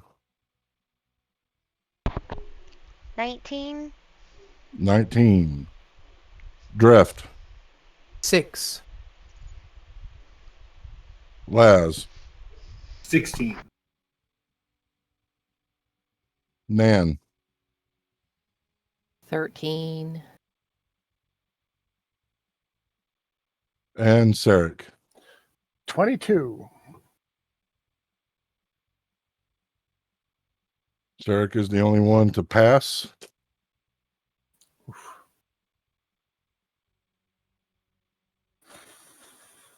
You might as well say Brika's just going to be down.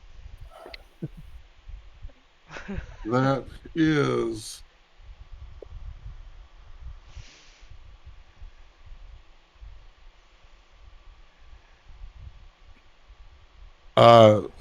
17 points for those that didn't pass necrotic damage. 8 points for those that did pass. Brika's down. If I have double resistance to something, does it happen twice or just the one time? How would you have double resistance? Usually resistance doesn't stack. I have resistance from being an Umberkin to necrotic damage, and then after using the blessing of the Shadow Queen, I gain resistance to all forms of damage until the start of my next turn. Okay, so yeah, that would stack. So that 7 would become 3.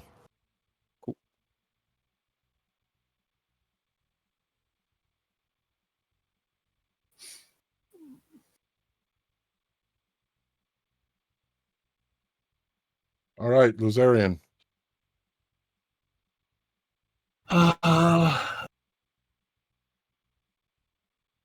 Everything else is dead. Fuck it.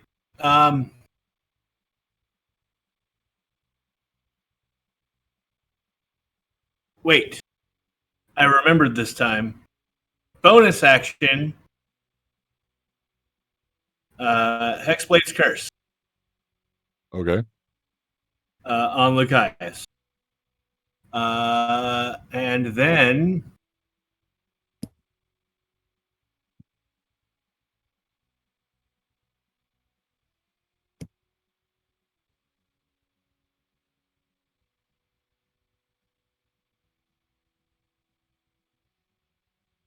how far is he from me? Farther than my.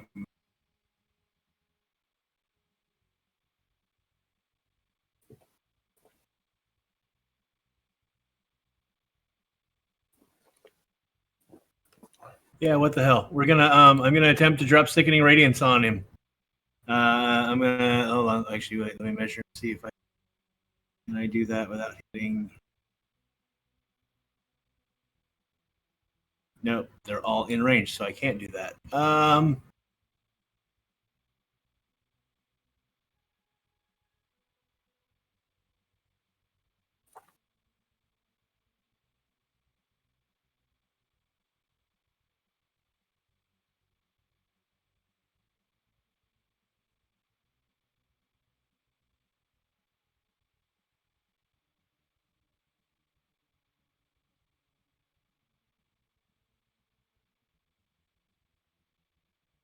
Yeah, fuck it. I'm gonna drop Hunger of Hadar on him.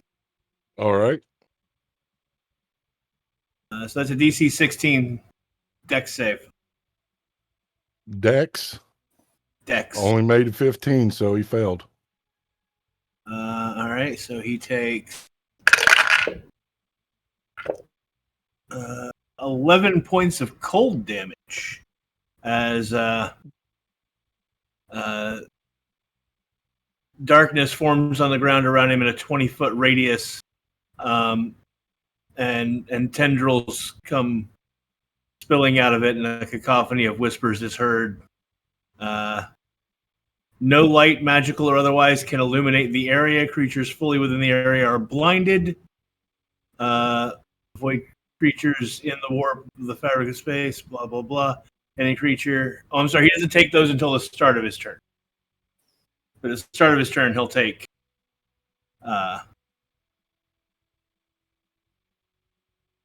he'll take 11 points. All right. At this point, he is going to take a legendary action. No. Oh, I wanted to take move. Oh, sorry, I'm just going to go ahead and do that. Okay. Sarek, I need a Constitution saving throw.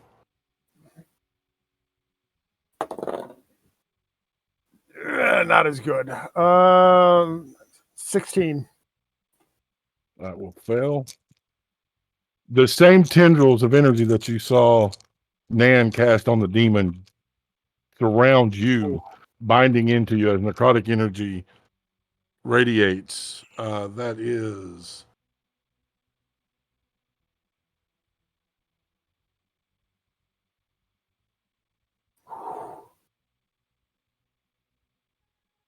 That is 36 points of necrotic damage. Ooh. I am still standing, but I look not happy. All right, Nan. The first thing I need to know is from where she is standing with Brika up on that rock platform and down, can Nan or Asmina see Brika? Give me a perception check because she is 10 feet in elevation and at the back of the plinth. So I'm going to set this at a DC 18. Ah, fuck, 14. No, Nan cannot. All right. Well, not being able to see her, I wouldn't be able to cast anything for her. But seeing Sarek get hit, let's see. Am I close enough to just run? He's just beyond where I could actually get to him. So we're going to use bonus action healing word at a 3rd level. All right. So that's going to be 3d4 plus 4.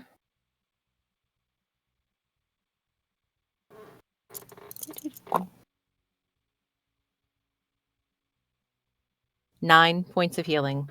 Sorry, I know that's not much. I rolled low. I will take it.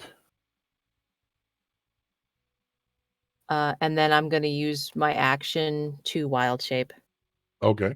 into an ape. All right. That's what I got. All right. Sarek, you're up. All right.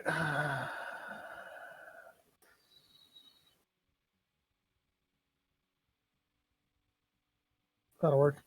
He is going to move 30 feet north. So let me measure that, make sure I'm in the right spot. Or 30 feet up the field.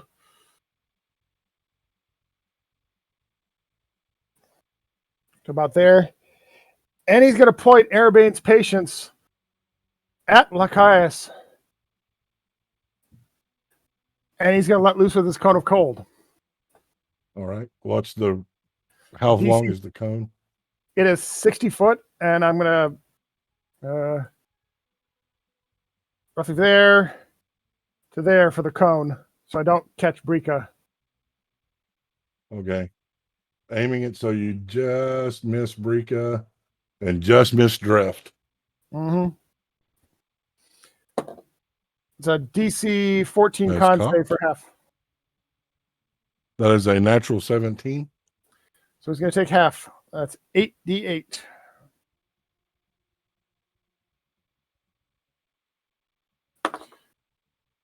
Mm, 7,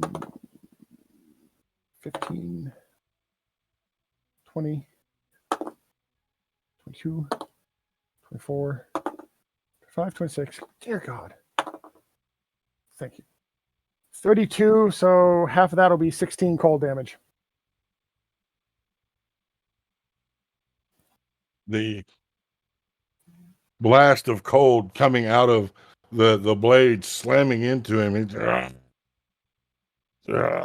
This is definitely not going as they had planned. Is that your turn?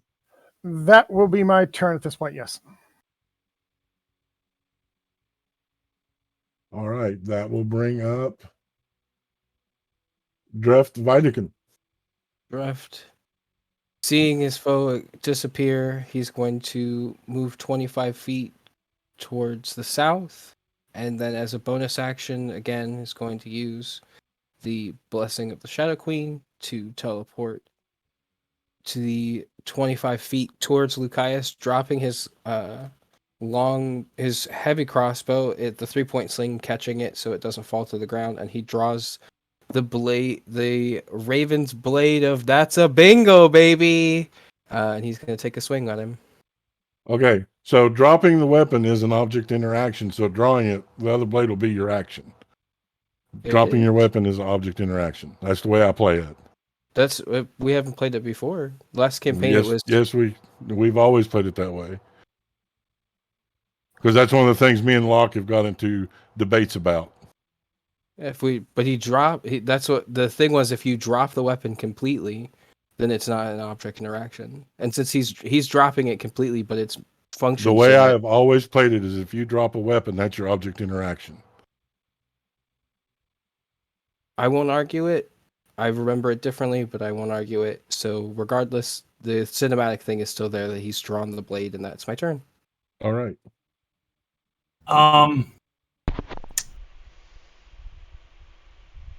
You just ended your turn inside the radius of the Hunger of Hadar. Okay, what do I got to do for that? I need a DC 16 Dex save. Okay.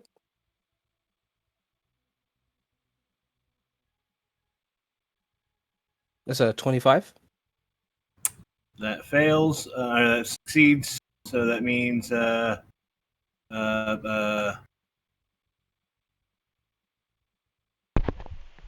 2d6 acid is if they're ending a turn. yeah, but it doesn't say. I guess they don't take anything if they if they succeed. I don't think so. Let me hold on a minute. Yeah, I don't see anywhere. It says on if you succeed and must succeed. It doesn't say anything about if they fail, they take half. So yeah, I guess you're fine. You're fine. All right, Brika, I need a death save, please.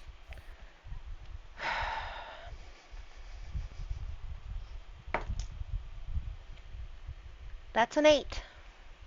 That is one failure.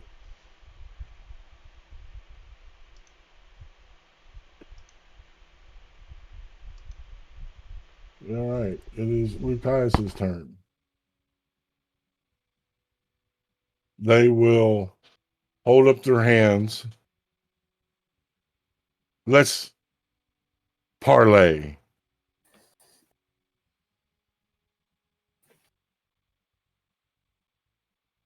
They have to make a con save because they're ending their turn in Hadar. It's a Dex save, but yes. Dex save.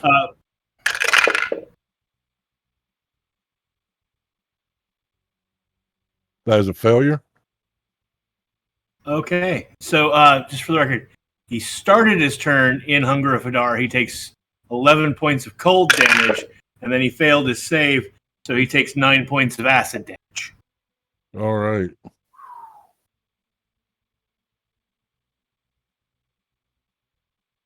They are offering to parlay. And it is your turn, Lance.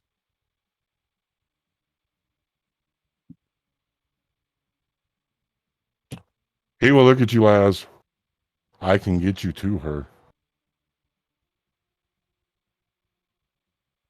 Oh, suck my bloody dick! And I unleash another round of Eldritch Blasts. Oh, All right, shield. Cool. Let's do this. I only hit him with one last time. Um,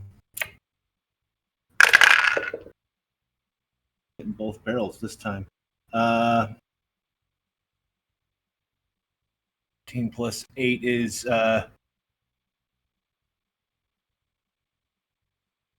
23. 15 20. plus 8 is 23. 23, yes. That'll hit. That's the first one, and the second one is not as good. It's only a 19. 19 will miss because of shield. Yes. Okay. So that is max damage, though. So he takes 15 points of force damage. All right. Is he knocked back? No, I don't want him to move a bit. I want him right there in the middle of the Hunger of Hadar. All right. Hey, Locke. Is there a Yes. visible effect on the ground for that?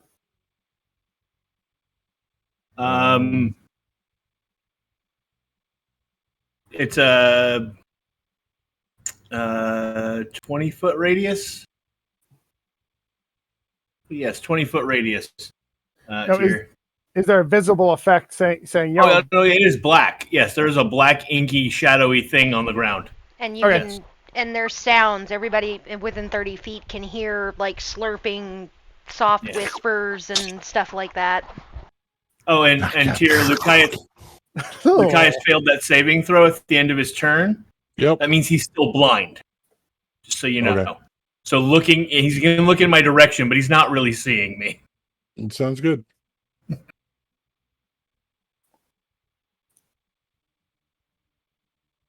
All right. That'll bring up Nan, the bear, She's an ape currently. or an ape. I'm sorry. Seeing what's going on, seeing the shadow swirling underneath Lucius. For the moment, the ape is just going to roar loudly, and that's it. Okay. Sarek. Oh. 20 foot, you say, for a radius? Yep. Tyr drew an approximate thing on the ground around. Don't cross the red line if you don't want to be in it. Or don't stay in the red line. Don't start your turn or end your turn inside the red line. I'm doing some measurement to make sure I guess Perfect. it's a good thing Uh, Rika's doing death saves because she would be in the 20-foot radius. He's gonna move back down here to get Dreft out of his line of attack, and then he's going to breathe in, and then he's gonna breathe out with a lightning bolt All right. using his dragon breath. Is that a saving throw or an attack roll? That is a DC 15 dex save. That is a natural 16 plus 2 is 18. All right, so he takes half of 11 for 5 points of lightning damage. And that will be his turn. All right. Draft. He takes a swing with the Raven Blade. All right. This will be with advantage. Okay. Say Because you're- 21. 21 will hit. Okay, the blade itself doing 21 damage and slashing damage. And the sneak attack, since you told me I have advantage, is 15. Stepping forward, you drive the blade deep into their chest. Black blood erupts as they look at you.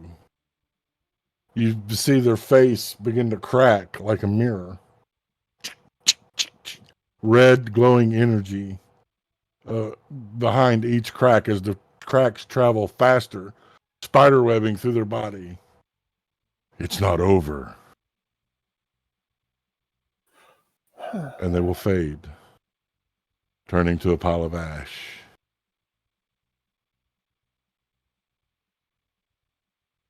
I look forward to driving this blade to your actual chest, he says to the ash as it scatters. I drop the Hunger of Hadar. All right. Brika, death save. You do not want a 1. Yeah, I know. Tiger's Eye dice don't fail me now. 17. That's a success.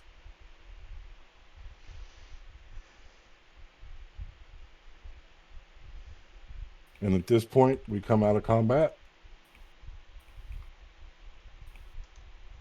Seeing Lucius turn to ash, Esmina will drop the ape form, look around at the others. Where is Brika? She's on Upstairs. up there. Quick, she fell. She has not risen. Esmina will move as quickly as she can up to the platform and then onto it to get to Brika. Okay. Because of the distance, Brika will need to make 1 more death save. I was gonna take me 2 turns to get there, 2 rounds to get there. Don't fail me now.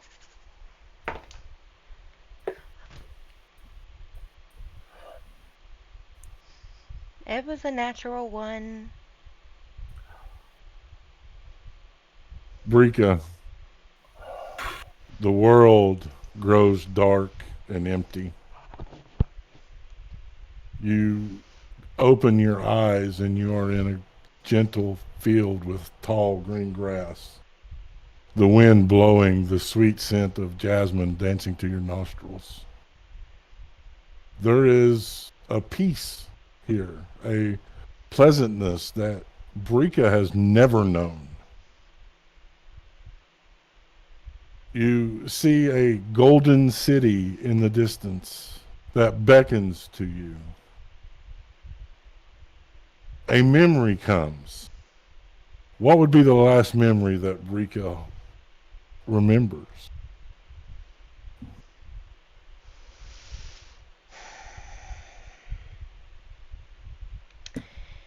It would have been right after the escape, the first time she would have gotten to stop running, and she just got to basically stand in the moonlight.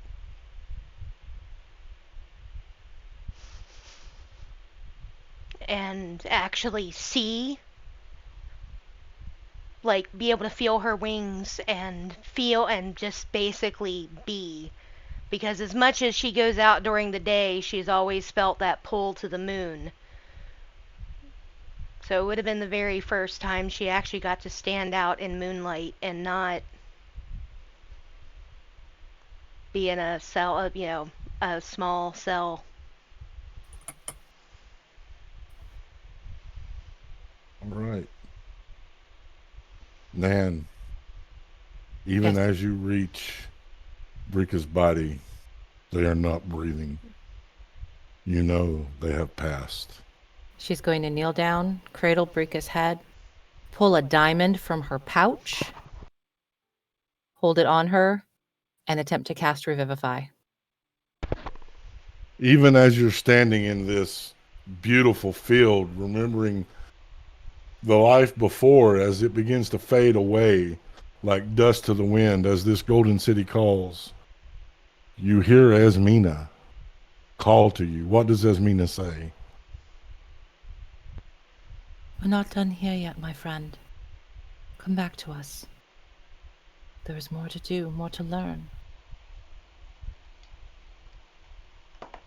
Is the spirit willing to return?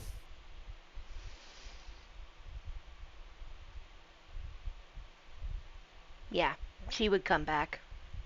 A deep breath, 1 hit point restored to you as the diamond turns to dust. The druidic energy calling across the veil of death and time.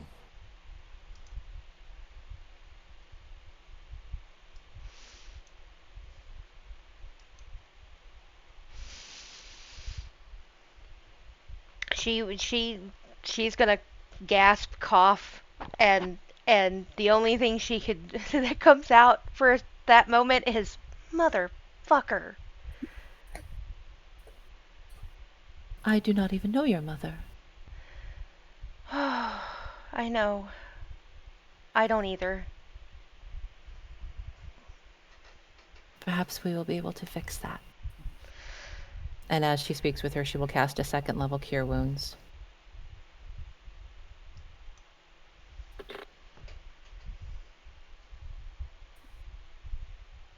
Drift. Standing there with your natural passive perception among the ash, dust, and fragments that was Lucius, there's a piece of parchment. That's 11 Yeah. healing for Brika. He'll pick it up and read it. Looks like a spell. Is it a language I could understand? It's in Angramorian. It talks about returning what was gone from the past to the present. But as far as what it does, you don't know. But you do remember when he was standing on the stone that he was trying to do something before Brika counterspelled him. He'll just fold up the piece of parchment and put it in his pocket. Okay.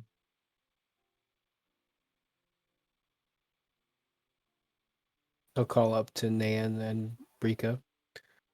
Is everyone all right up there? She is still with us. Yeah, I Wonderful. just died for a second, that's all. Ah. So it has been a good day. He's just gonna groan. So As Mina is going to look toward the entrance where we came in, is it visible from where we are? Yeah, it's collapsed. I hate to say it, but I do not think our day is over yet.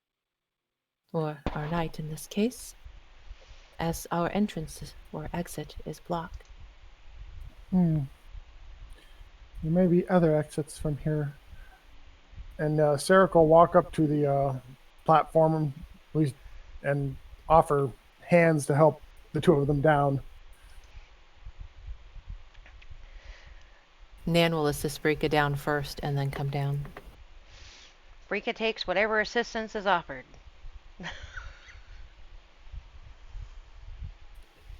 Drift helps.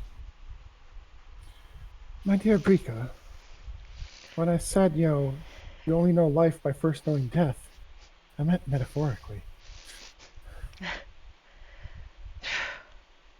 She's just gonna kind of look at you and scoff a little bit and shake her head, and she's gonna just basically sit down.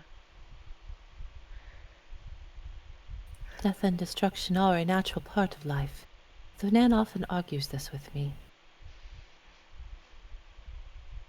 Though I Sarah. can understand why being alive is preferable. Yes, Drift. Do you know any other entrances or exits where they might take the trouble load after it has been unloaded?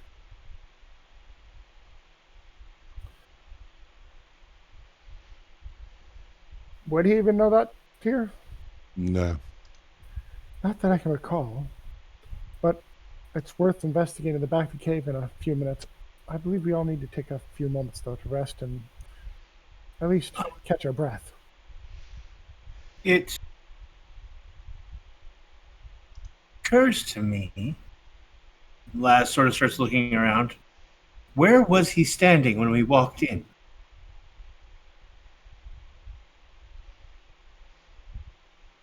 Wow, Can I figure out where Lucius was? Yeah. Approximately. Yeah, give me a we'll call it DC5 history check. Even if I rolled a 1, I would still make that. Anyway. Oh wait, no, I'm wrong. Good. Yeah, I made it 13. Yeah, he was standing in between the large stones and the shelf. Okay, I moved to that area and I'm going to start investigating. All right, give me an investigation check.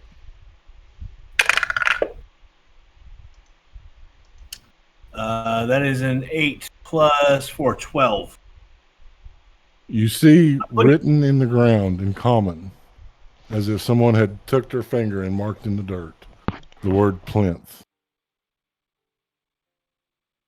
Huh. Come look at this.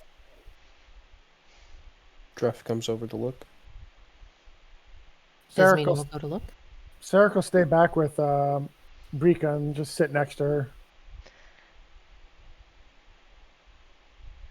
What is it, lass? There is something written. That city we were just talking about. It's been scrawled in the dirt. Right here, where Lucius was standing as if he did it himself. That is rather odd. No, what's odd is that he came here thinking we had a stone and wished to take it from us.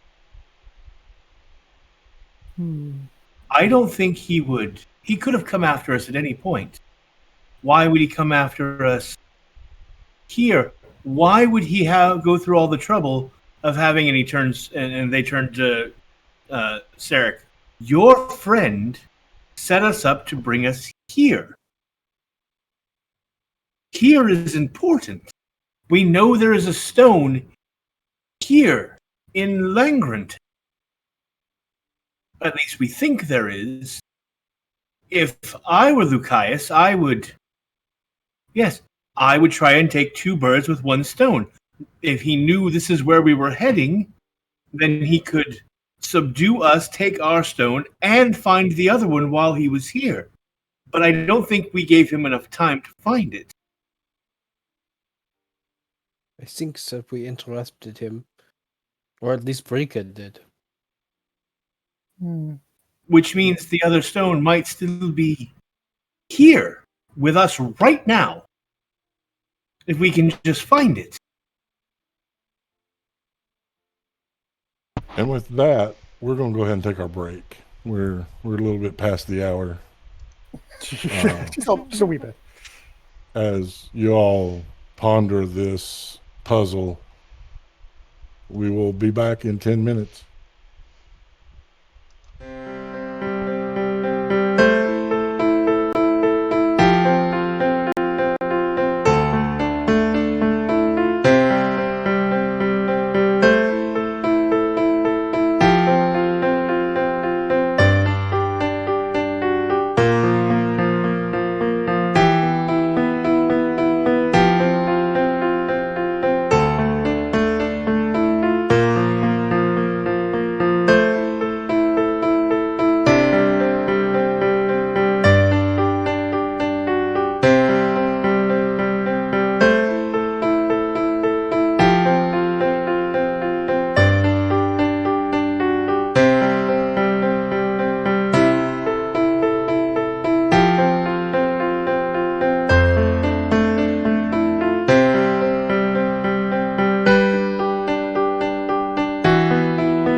so much for hanging out while we took our break. We got our beverages of choice and our snickety snacks.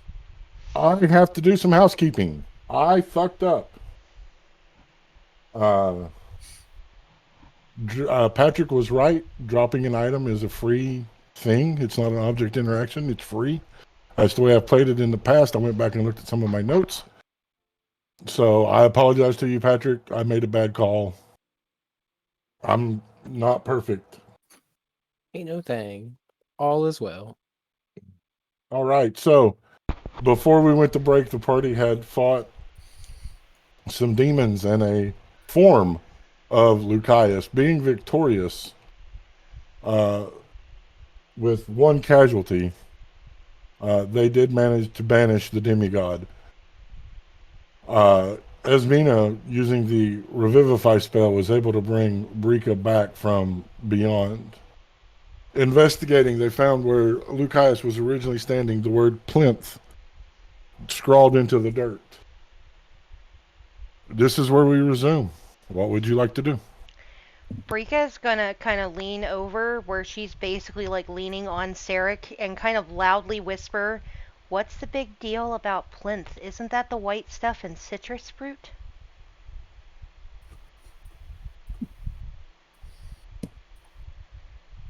No, that's plinth is generally a large chunk of rock standing straight up, rather phallically.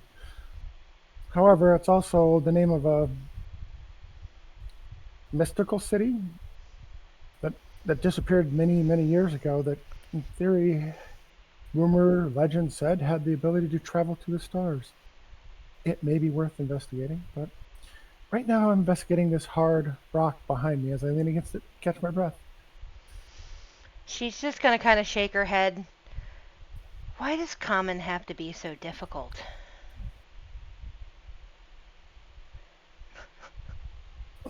He'll reply in draconic, eh? She's just gonna look at him. I'm too tired.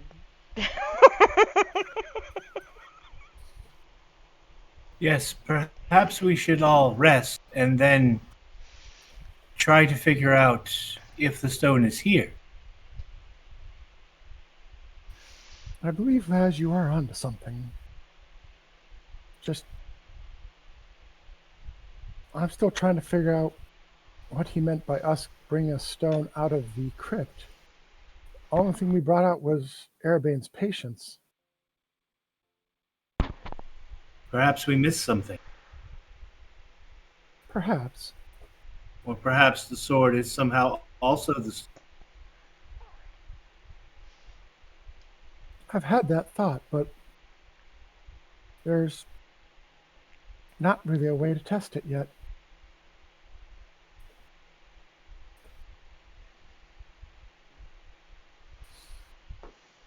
As Draft. everyone. Sorry, go ahead. The same word, plinth, was on the top of the scroll that you put in your pocket. Perfect. That ties into exactly what I was going to do. So as everyone is kind of like casually resting or whatever, Dreft is going to go and sit cross-legged on top of where Lucius was standing on top of the rock, and is Okay. going to take out the scroll again and just kind of like not read it out loud, but just like casually look over it and read it. It calls to the four winds, and it calls to the elements of nature. It calls to time itself to restore that which was gone.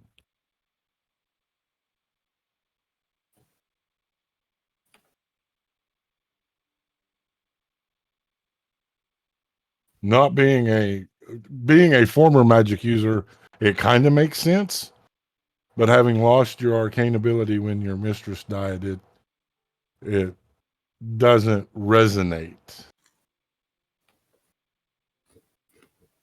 Looking around at the rocks, do they seem like they are ruins, or they could be debris from ruins? Give me an insight check.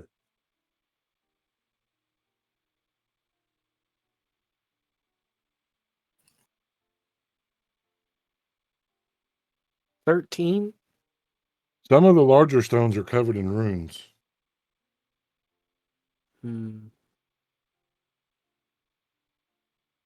Druft will, as everybody's resting, he's just casually like going about and looking at some of these bigger rocks with runes on them.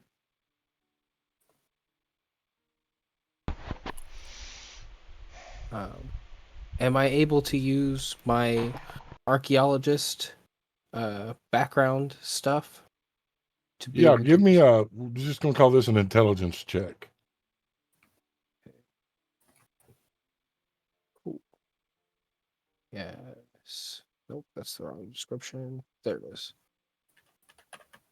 Intelligence check, you said? Yes.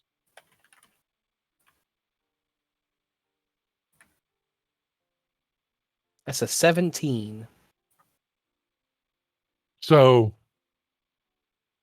you can't speak the language of those that came before, but you know it. And these stones have runic engravings in that language of those that came before.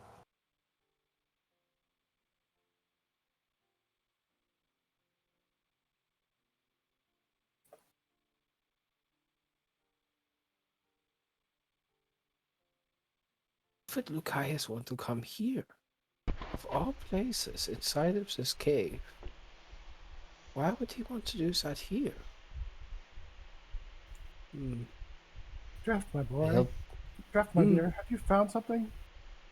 How Ah, long have you been up there muttering to yourself? nothing is of substance yet, my dear Sarek. Nothing of substance yet. I'm still formulating. You see, are you part of the camp that believes all of the stories? That there were people that came before all of us and all of that, or are you on the other camp? I believe I'm on the sidelines of that one, I think. That's fair. Not something I've worried about. I've had more immediate issues. Well, that's very fair, but I think it is more possible that there were people here before us and there wasn't people here before us, and that being a scholar, then you have to take into considerations that myth is sometimes based on truth, and then that truth then can be distorted to make stories and parables that are easier to teach the young and be able to pass on such things. I won't bore you with the nitty gritty of it, but it all leads down to that. I'm very curious about what will happen if I stand on top of that rock and read this scroll out loud. What scroll? Oh, it's this one, and he pulls out the scroll that he found on the ground. Where did you get that? Oh, from the dead ashes of Zucaius. Can we wait to do that until we've rested some more, please? I mean, sure, if you, I understand that dying takes a lot out of you, so we can rest as long as you need to. I mean, I feel like if there's the only way in has been caved in, I feel we may be able to take a little bit more than just a short rest here, you know? Yeah, enough. it'd just be nice to have, some of my other abilities back before we go reading whatever that is. Very fair. I will wait to stand on top of the rock and read the scroll until everyone is ready. Thank you. So a short rest it is then. Does anyone have any tea? I do. And with that, Brika's going to stand up, but as she goes to stand up, she's going to kind of like, Sarek, she's going to kind of lean on you and kind of use you to stand up. And she just says, I'm sorry, excuse me. No. Drops Quite part. She basically takes most of the eyes robe of eyes off, pulls out a pouch or two, and drops it at her feet. She's going to turn the robe around, put her arms back through it, so now it's basically a snuggie of eyes. And in the process, you see she's just wearing a very simple white shift dress under it comes down to about her knees. It's nothing fancy, but everything's covered. Once she does that, though, it lets her let her wings out, and she's like, "I'm sorry, they hurt." And then she'll sit back down and start rifling through the bag to find the stuff to make tea. A small fire started. Tea all around. Y'all can take a short rest and use any hit die that you wish.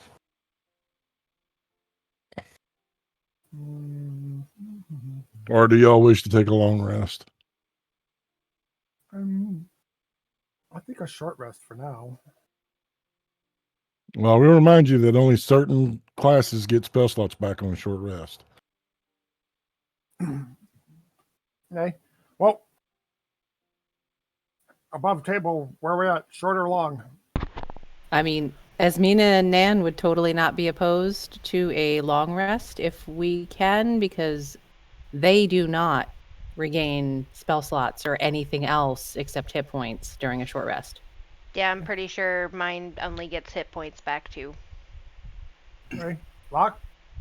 I don't care. I'm good either way. My only thought about a short rest versus a long rest is this cavern has been used before by smugglers. They may be coming back. But The entrance is sealed. caved in. For how long? So But yeah. someone Give me an digs insight out. check, Ref.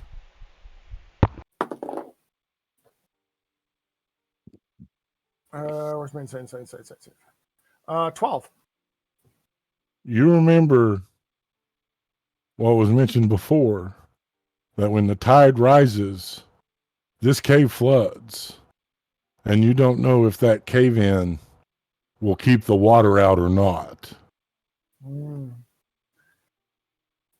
Also, the tide will be coming in soon, and this cave will flood because they're able to bring boats into the cave. I'm not sure That how is a high up fair that'll go. I can make it so that you can breathe in the water if it comes to that. But it'll be hard to sleep. That I cannot dispute, but I can prevent you from drowning.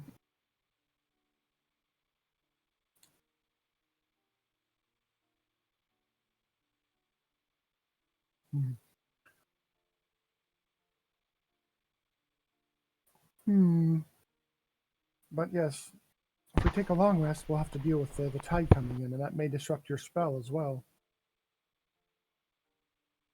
Which spell would that be? Is that Drift going to attempt some magic? Put Oh, your mic down, Raf. Can't hear you. Isn't Drift going to attempt some magic? Oh yeah, yeah. Whenever everyone is ready, yeah.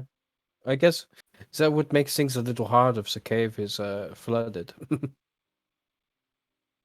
well, if we would not be ready until after we had rested, by then the water should be gone, would it not? I know not about nautical things and ship and water currents. Maybe, but again, it's hard to sleep when you're underwater. But you would be able to breathe.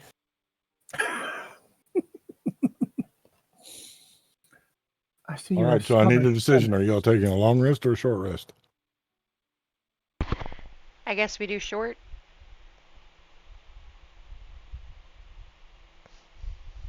Going once. I'm good with short or long. Just ramifications of a long. Short it is. All right, go ahead and take a short rest and use your hit die to restore your hit points.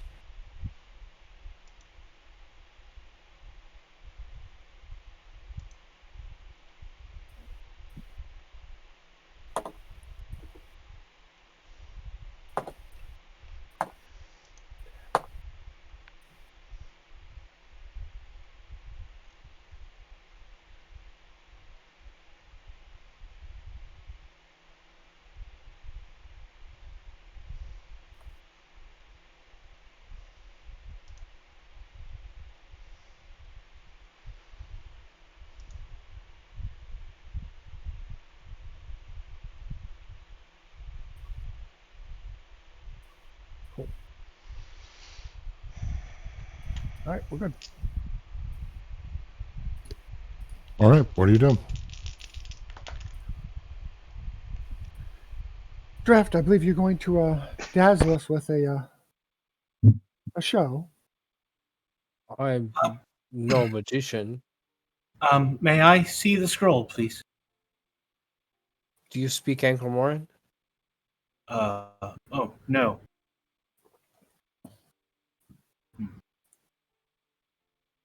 Then I I- suppose you could still see it if you so wish, but it's written in Anglomoran, so I cannot read Angramorn, but can you, without reading it word for word, of course, explain about what it says? oh yeah, it asks for the winds and the world and the time to bring back what was once lost, I believe. Interesting. Hmm. Ooh, so either we are going to bring the lost city of Plinth here upon us, or restore the stone that was lost.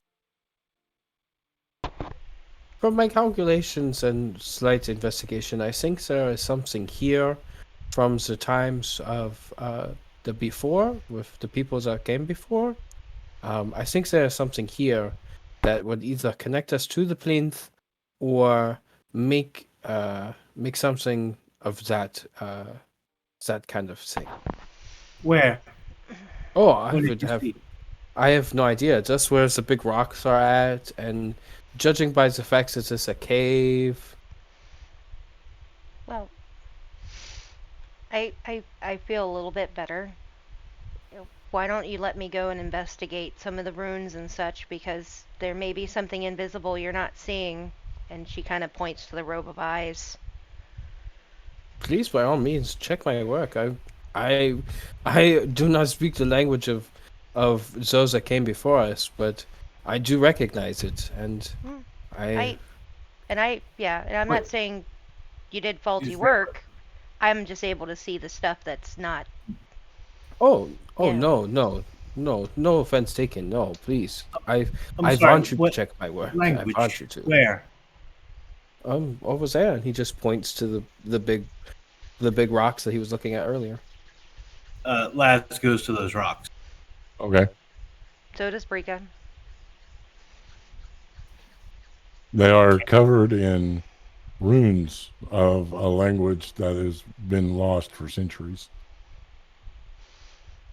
Millennia, even. Brika's just specifically looking around to see if there's anything invisible, anything that another plane. Nope. Tyr, speaking primordial doesn't help me. No. It's worth a shot. No, these are also beyond me.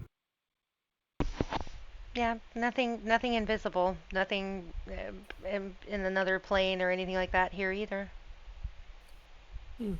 Hey, Tyr, I got a weird question because it was something I never thought to cover when we were doing character creation stuff. Asmina's a great deal older than Nan. What does she know about those who came before? Or being a the spirit, same what that would anybody else would, that they're a rumor that they've been gone for over a millennia, and a lot of it is left up to fairy tale and legend. Okay.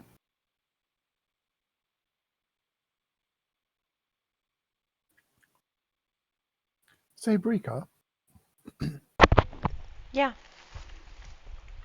if you tell us a tale, would it become a fairy tale? Okay, I'm going to go climb on the rock now and read off this scroll. I liked you at one point, just so you know.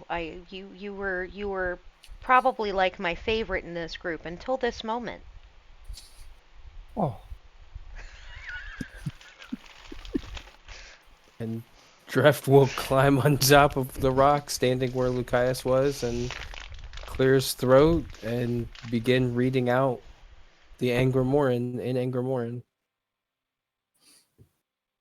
Reading the scroll, calling to the winds, calling to the elements. The ground will begin to tremble. The runes on the stones will begin to light up. Everything to your perceptions, to how you perceive the world, will begin to distort, like reality is twisting and then elongating. You will see multiple copies of each of you. You will see different creatures that are without explanation pass before your eyes. I need everyone to please make a con saving throw, please.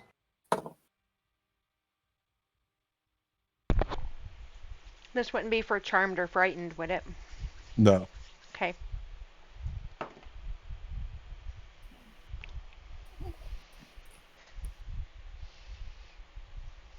All right, Brika, That's a 10. Dreft, A 9. Laz, 12. Nan, 13. and Sarek. 19. What was it? 19. Everything snaps back at once. Everything disorienting.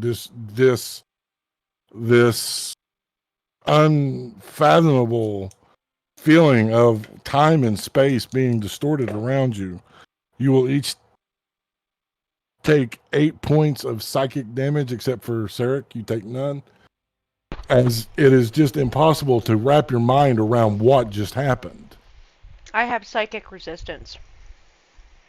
If you have resistance, then you'll take 4. Okay.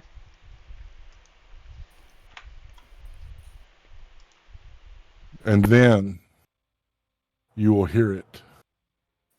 The wind howling behind you.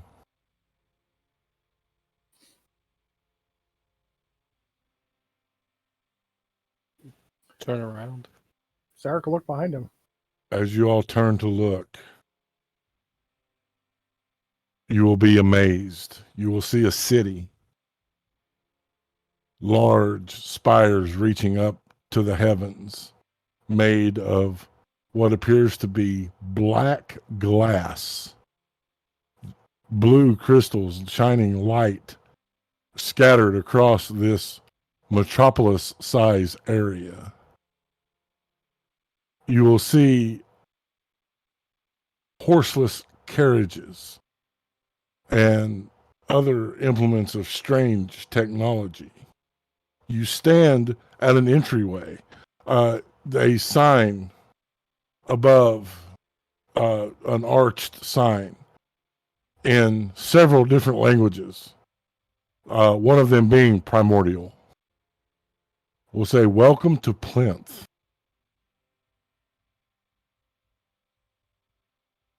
Looking out beyond the city and to the expanses to your left, your right, and even back now behind you the way you were, there is a shadowed aspect to the world, as there is no features.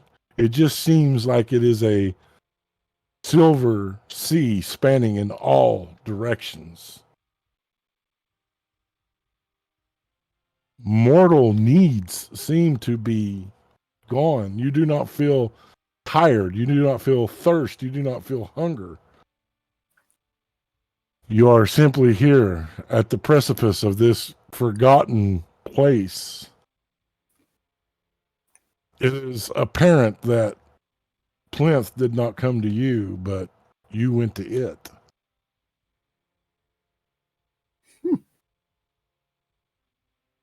That's a bingo. That's new. I still do not understand what a bingo is. Brika just shrugs. Mhm. Do you make an inquiry? You will hear a voice. Yeah. Where are we? You are in the city of Plinth, located exactly 12,000 nautical miles into the Astral Sea. The Population 0. I'm very confused. Who is speaking?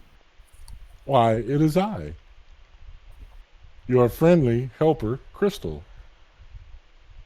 And you will see there next to the entryway, there is a octagonal crystal glowing, spinning. It has two lights that almost look like eyes blinking at you. You are most fascinating. You are most fascinating.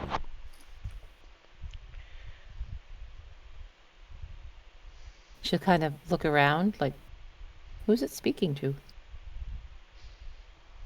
You.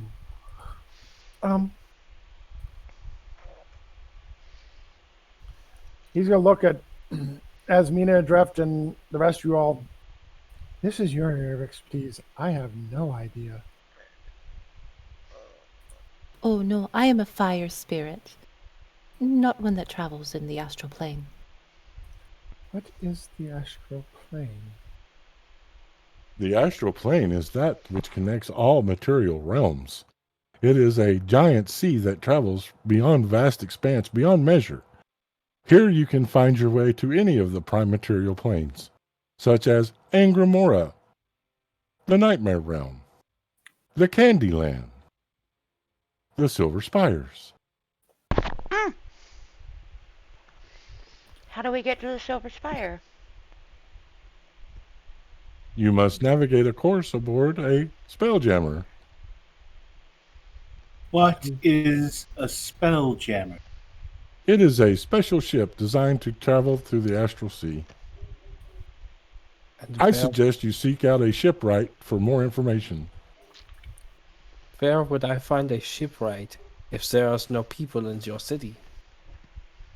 You are fine. And what last energy reserves left in that crystal deplete. Well then. That does not bode well at all. Suppose we are on our own from here. Nan pokes, or Asmina pokes the crystal. Hello? It falls off of its base and shatters. Oh dear. I did not mean to hurt it. Are there any others that look like it around? Give me an investigation check. We're not using the Tiger's ID 20. It's in timeout. This one's going in timeout too, because that would be a 10. I only rolled a 3. Nope. You don't see another, but you do see something that will give you pause. There seems to be a welcome station, or maybe a guard station. You will see two human-like forms there, mummified, all moisture drained from them, their skin dark and taut against structural features of bone. Do you all see that over there? That doesn't look very That looks pleasant. like something more. That looks like something in Dreft's realm of expertise. I don't know why you would say that, but that's okay. Hello there! He'll call out to the two humanoid figures. They are clearly dead, Drift. Oh. Oh, well. Did he go over and make like a medicine check? Yeah, go ahead. Sarek, do you mean Yes. that because he has studied archaeology, that dead things would be his realm? Well, yes, that they look like mummies. I understand now.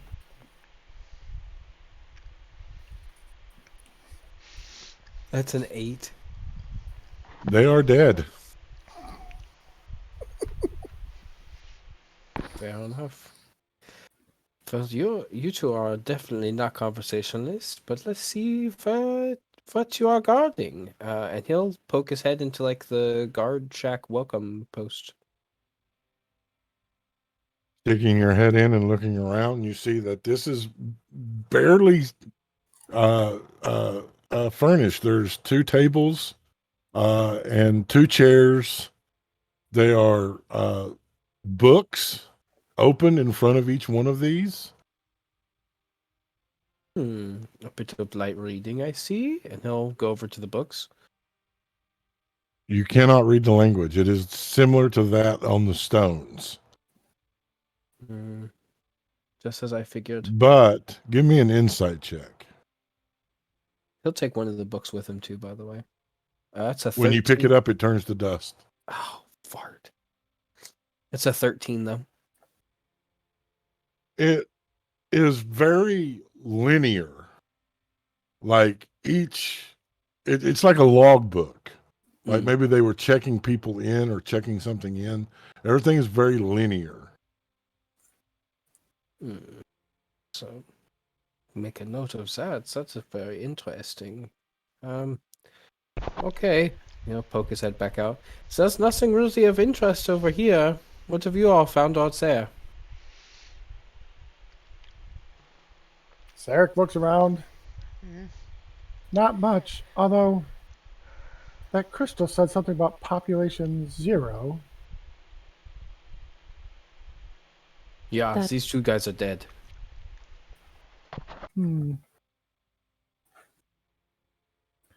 Well, we can either stand here or go inside. I suggest we wander in and see if we can't find something. Who knows what will be in there. Good idea. While you guys are talking, I'm sorry, go ahead. Nope. No, Brika would have just been turning her snuggie of eyes back around the right way, and so her wings are back in the robe.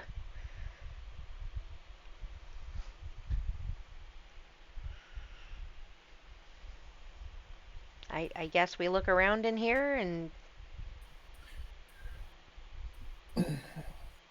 It's a port city, so I assume something would be in the port. Shall we head there? If we know what it looks like.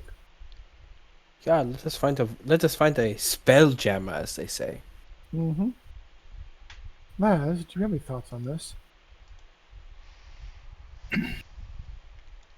Perhaps there is a ship already here that we could use. If there are dead bodies here, then that means that not everyone left. So perhaps we can find another of these crystals with some energy in it that can give us directions to where the docks are. I hesitate to say harbor, because in the astral sea, what would a harbor look like?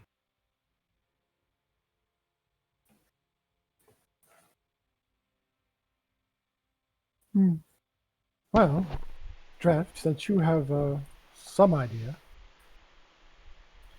how about you lead the way? Okay, if you want me to go into the spooky dead city first, and because you're too scared, since that makes very sense with me. And he'll take out his heavy crossbow and kind of have it out and ready, but take point. Well, you are not really going alone. We are going together.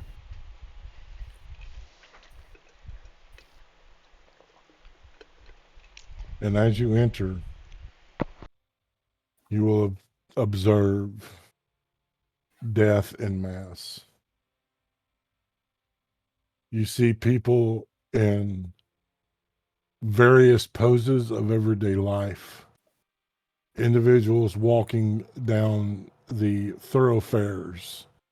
Individuals sitting on benches and reclined in lush green grass as if maybe it's a park. All of them looking mummified. The entire, as far as the eye can see, individual after individual, dead. Give me another insight check. Anybody that wants to at this point. What the hell happened here?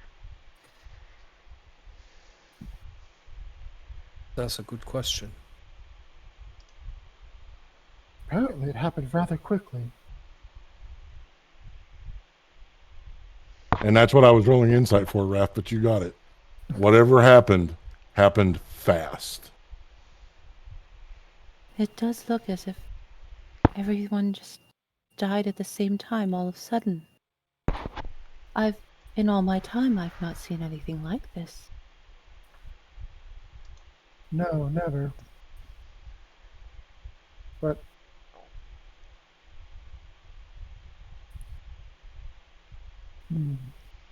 I've got nothing. Does anything look vaguely familiar?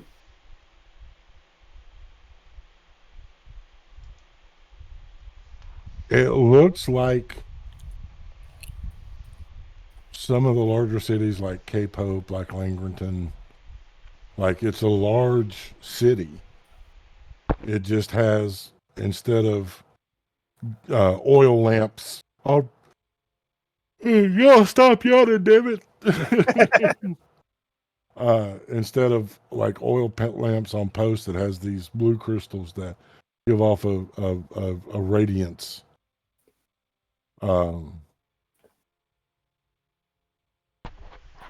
Their thoroughfares are smooth with what we would consider sidewalks. It is a mystery and a marvel to behold.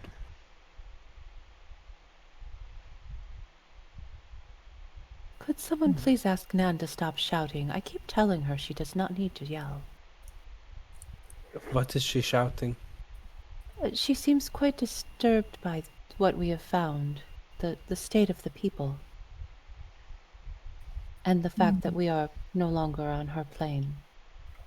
So that would make sense. That would be Nan. I've seen Um, worse. Does anyone know what a Kansas is? Or someone named Toto? Helga's very insistent about it.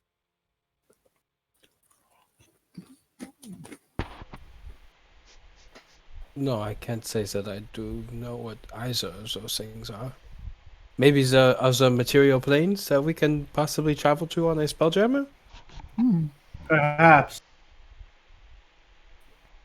To put this into perspective, this is basically what we would consider a modern day city. You see self-propelled transports, you see large skyscrapers, you see these blue crystals giving off light, and you see countless dead. So you've taken us onto the set of Walking Dead, is what you're telling us. It's like when they walked into Atlanta.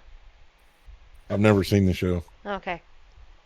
Except these are mummies that aren't moving instead of That's true. Zombies. But I'm just saying, it's like, Moving apocalyptic. Yet. Yeah. Don't you put it on. Don't you put that evil on me, Ricky Bobby.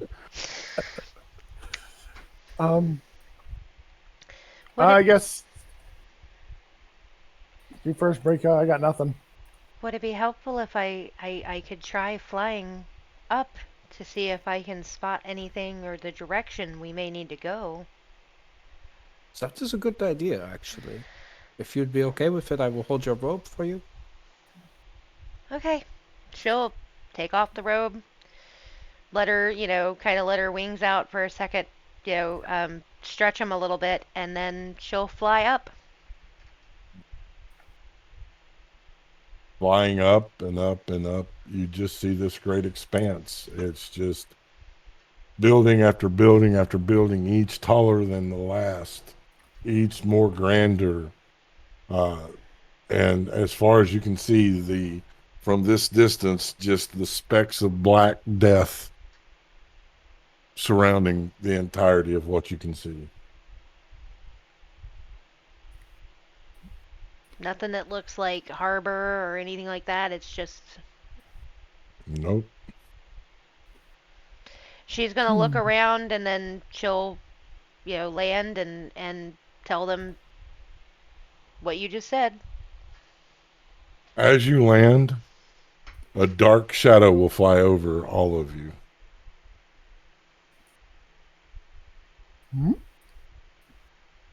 Sarek will look Looking up, you will see a creature with wings about the size of a large elephant.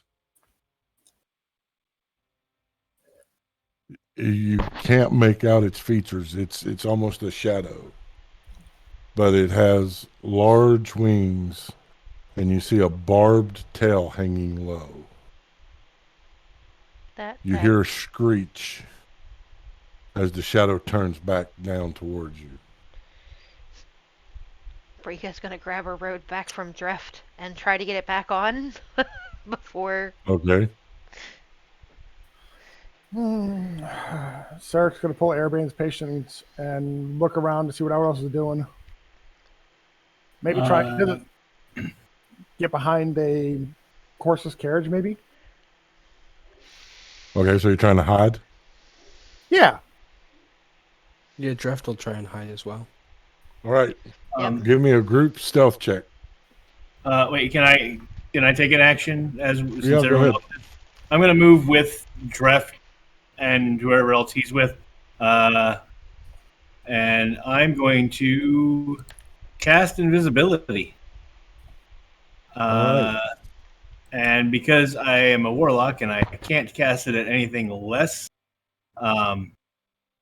than my maximum spell slot, means I get to take 2 people with me. So, Dreft, you are invisible. And who did you say you were next to?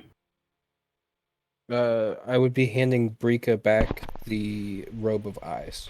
So I'll cast it on Brika as well. We are all invisible. Okay, so you all don't have to make a stealth check. The creature cannot see invisibility. So Nan and Sarek, give me stealth checks. 19. Oh.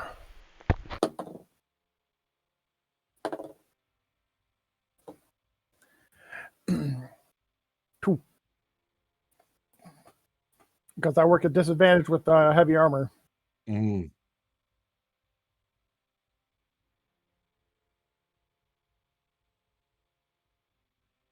I rolled a 2. If it meets, it beats. You win. Damn it. What are you saying damn it for? You win. Oh, whew. You're trying to beat my perception.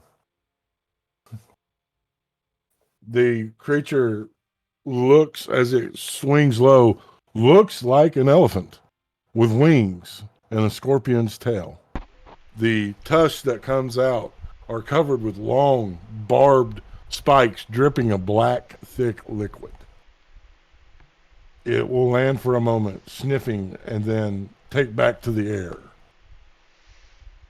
And this, my friends, is where we're going to end for the evening, because my pain level has reached a point where I can no longer sit upright. Whew. Brika's final comment would just be, well, I no more flying.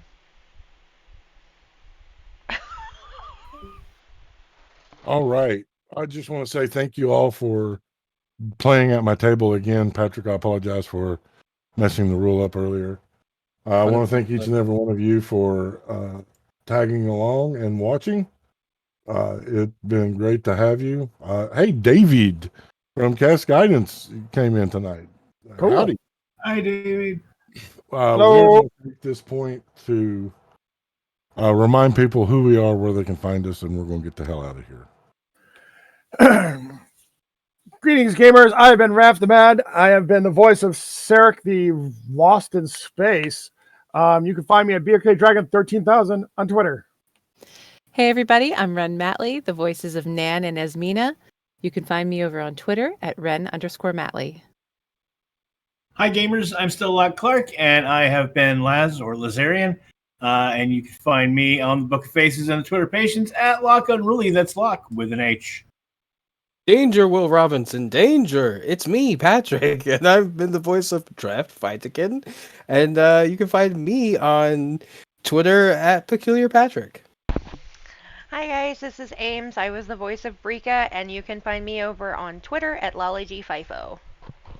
And I'm Tier the DM. I've been everybody else. And as the shirt says, I am the world's okayest DM. I want to thank you all for joining, and I want to remind you that even though times are hard and get difficult, you are not alone. Remember, there are people that love you. Bask in their love until you're strong enough to let others bask in yours. Remember that love and inclusion, these are the torches that light a path to a better tomorrow. Come join us and be torchbearers. And until next time, live a life to make yourself proud. Love you guys.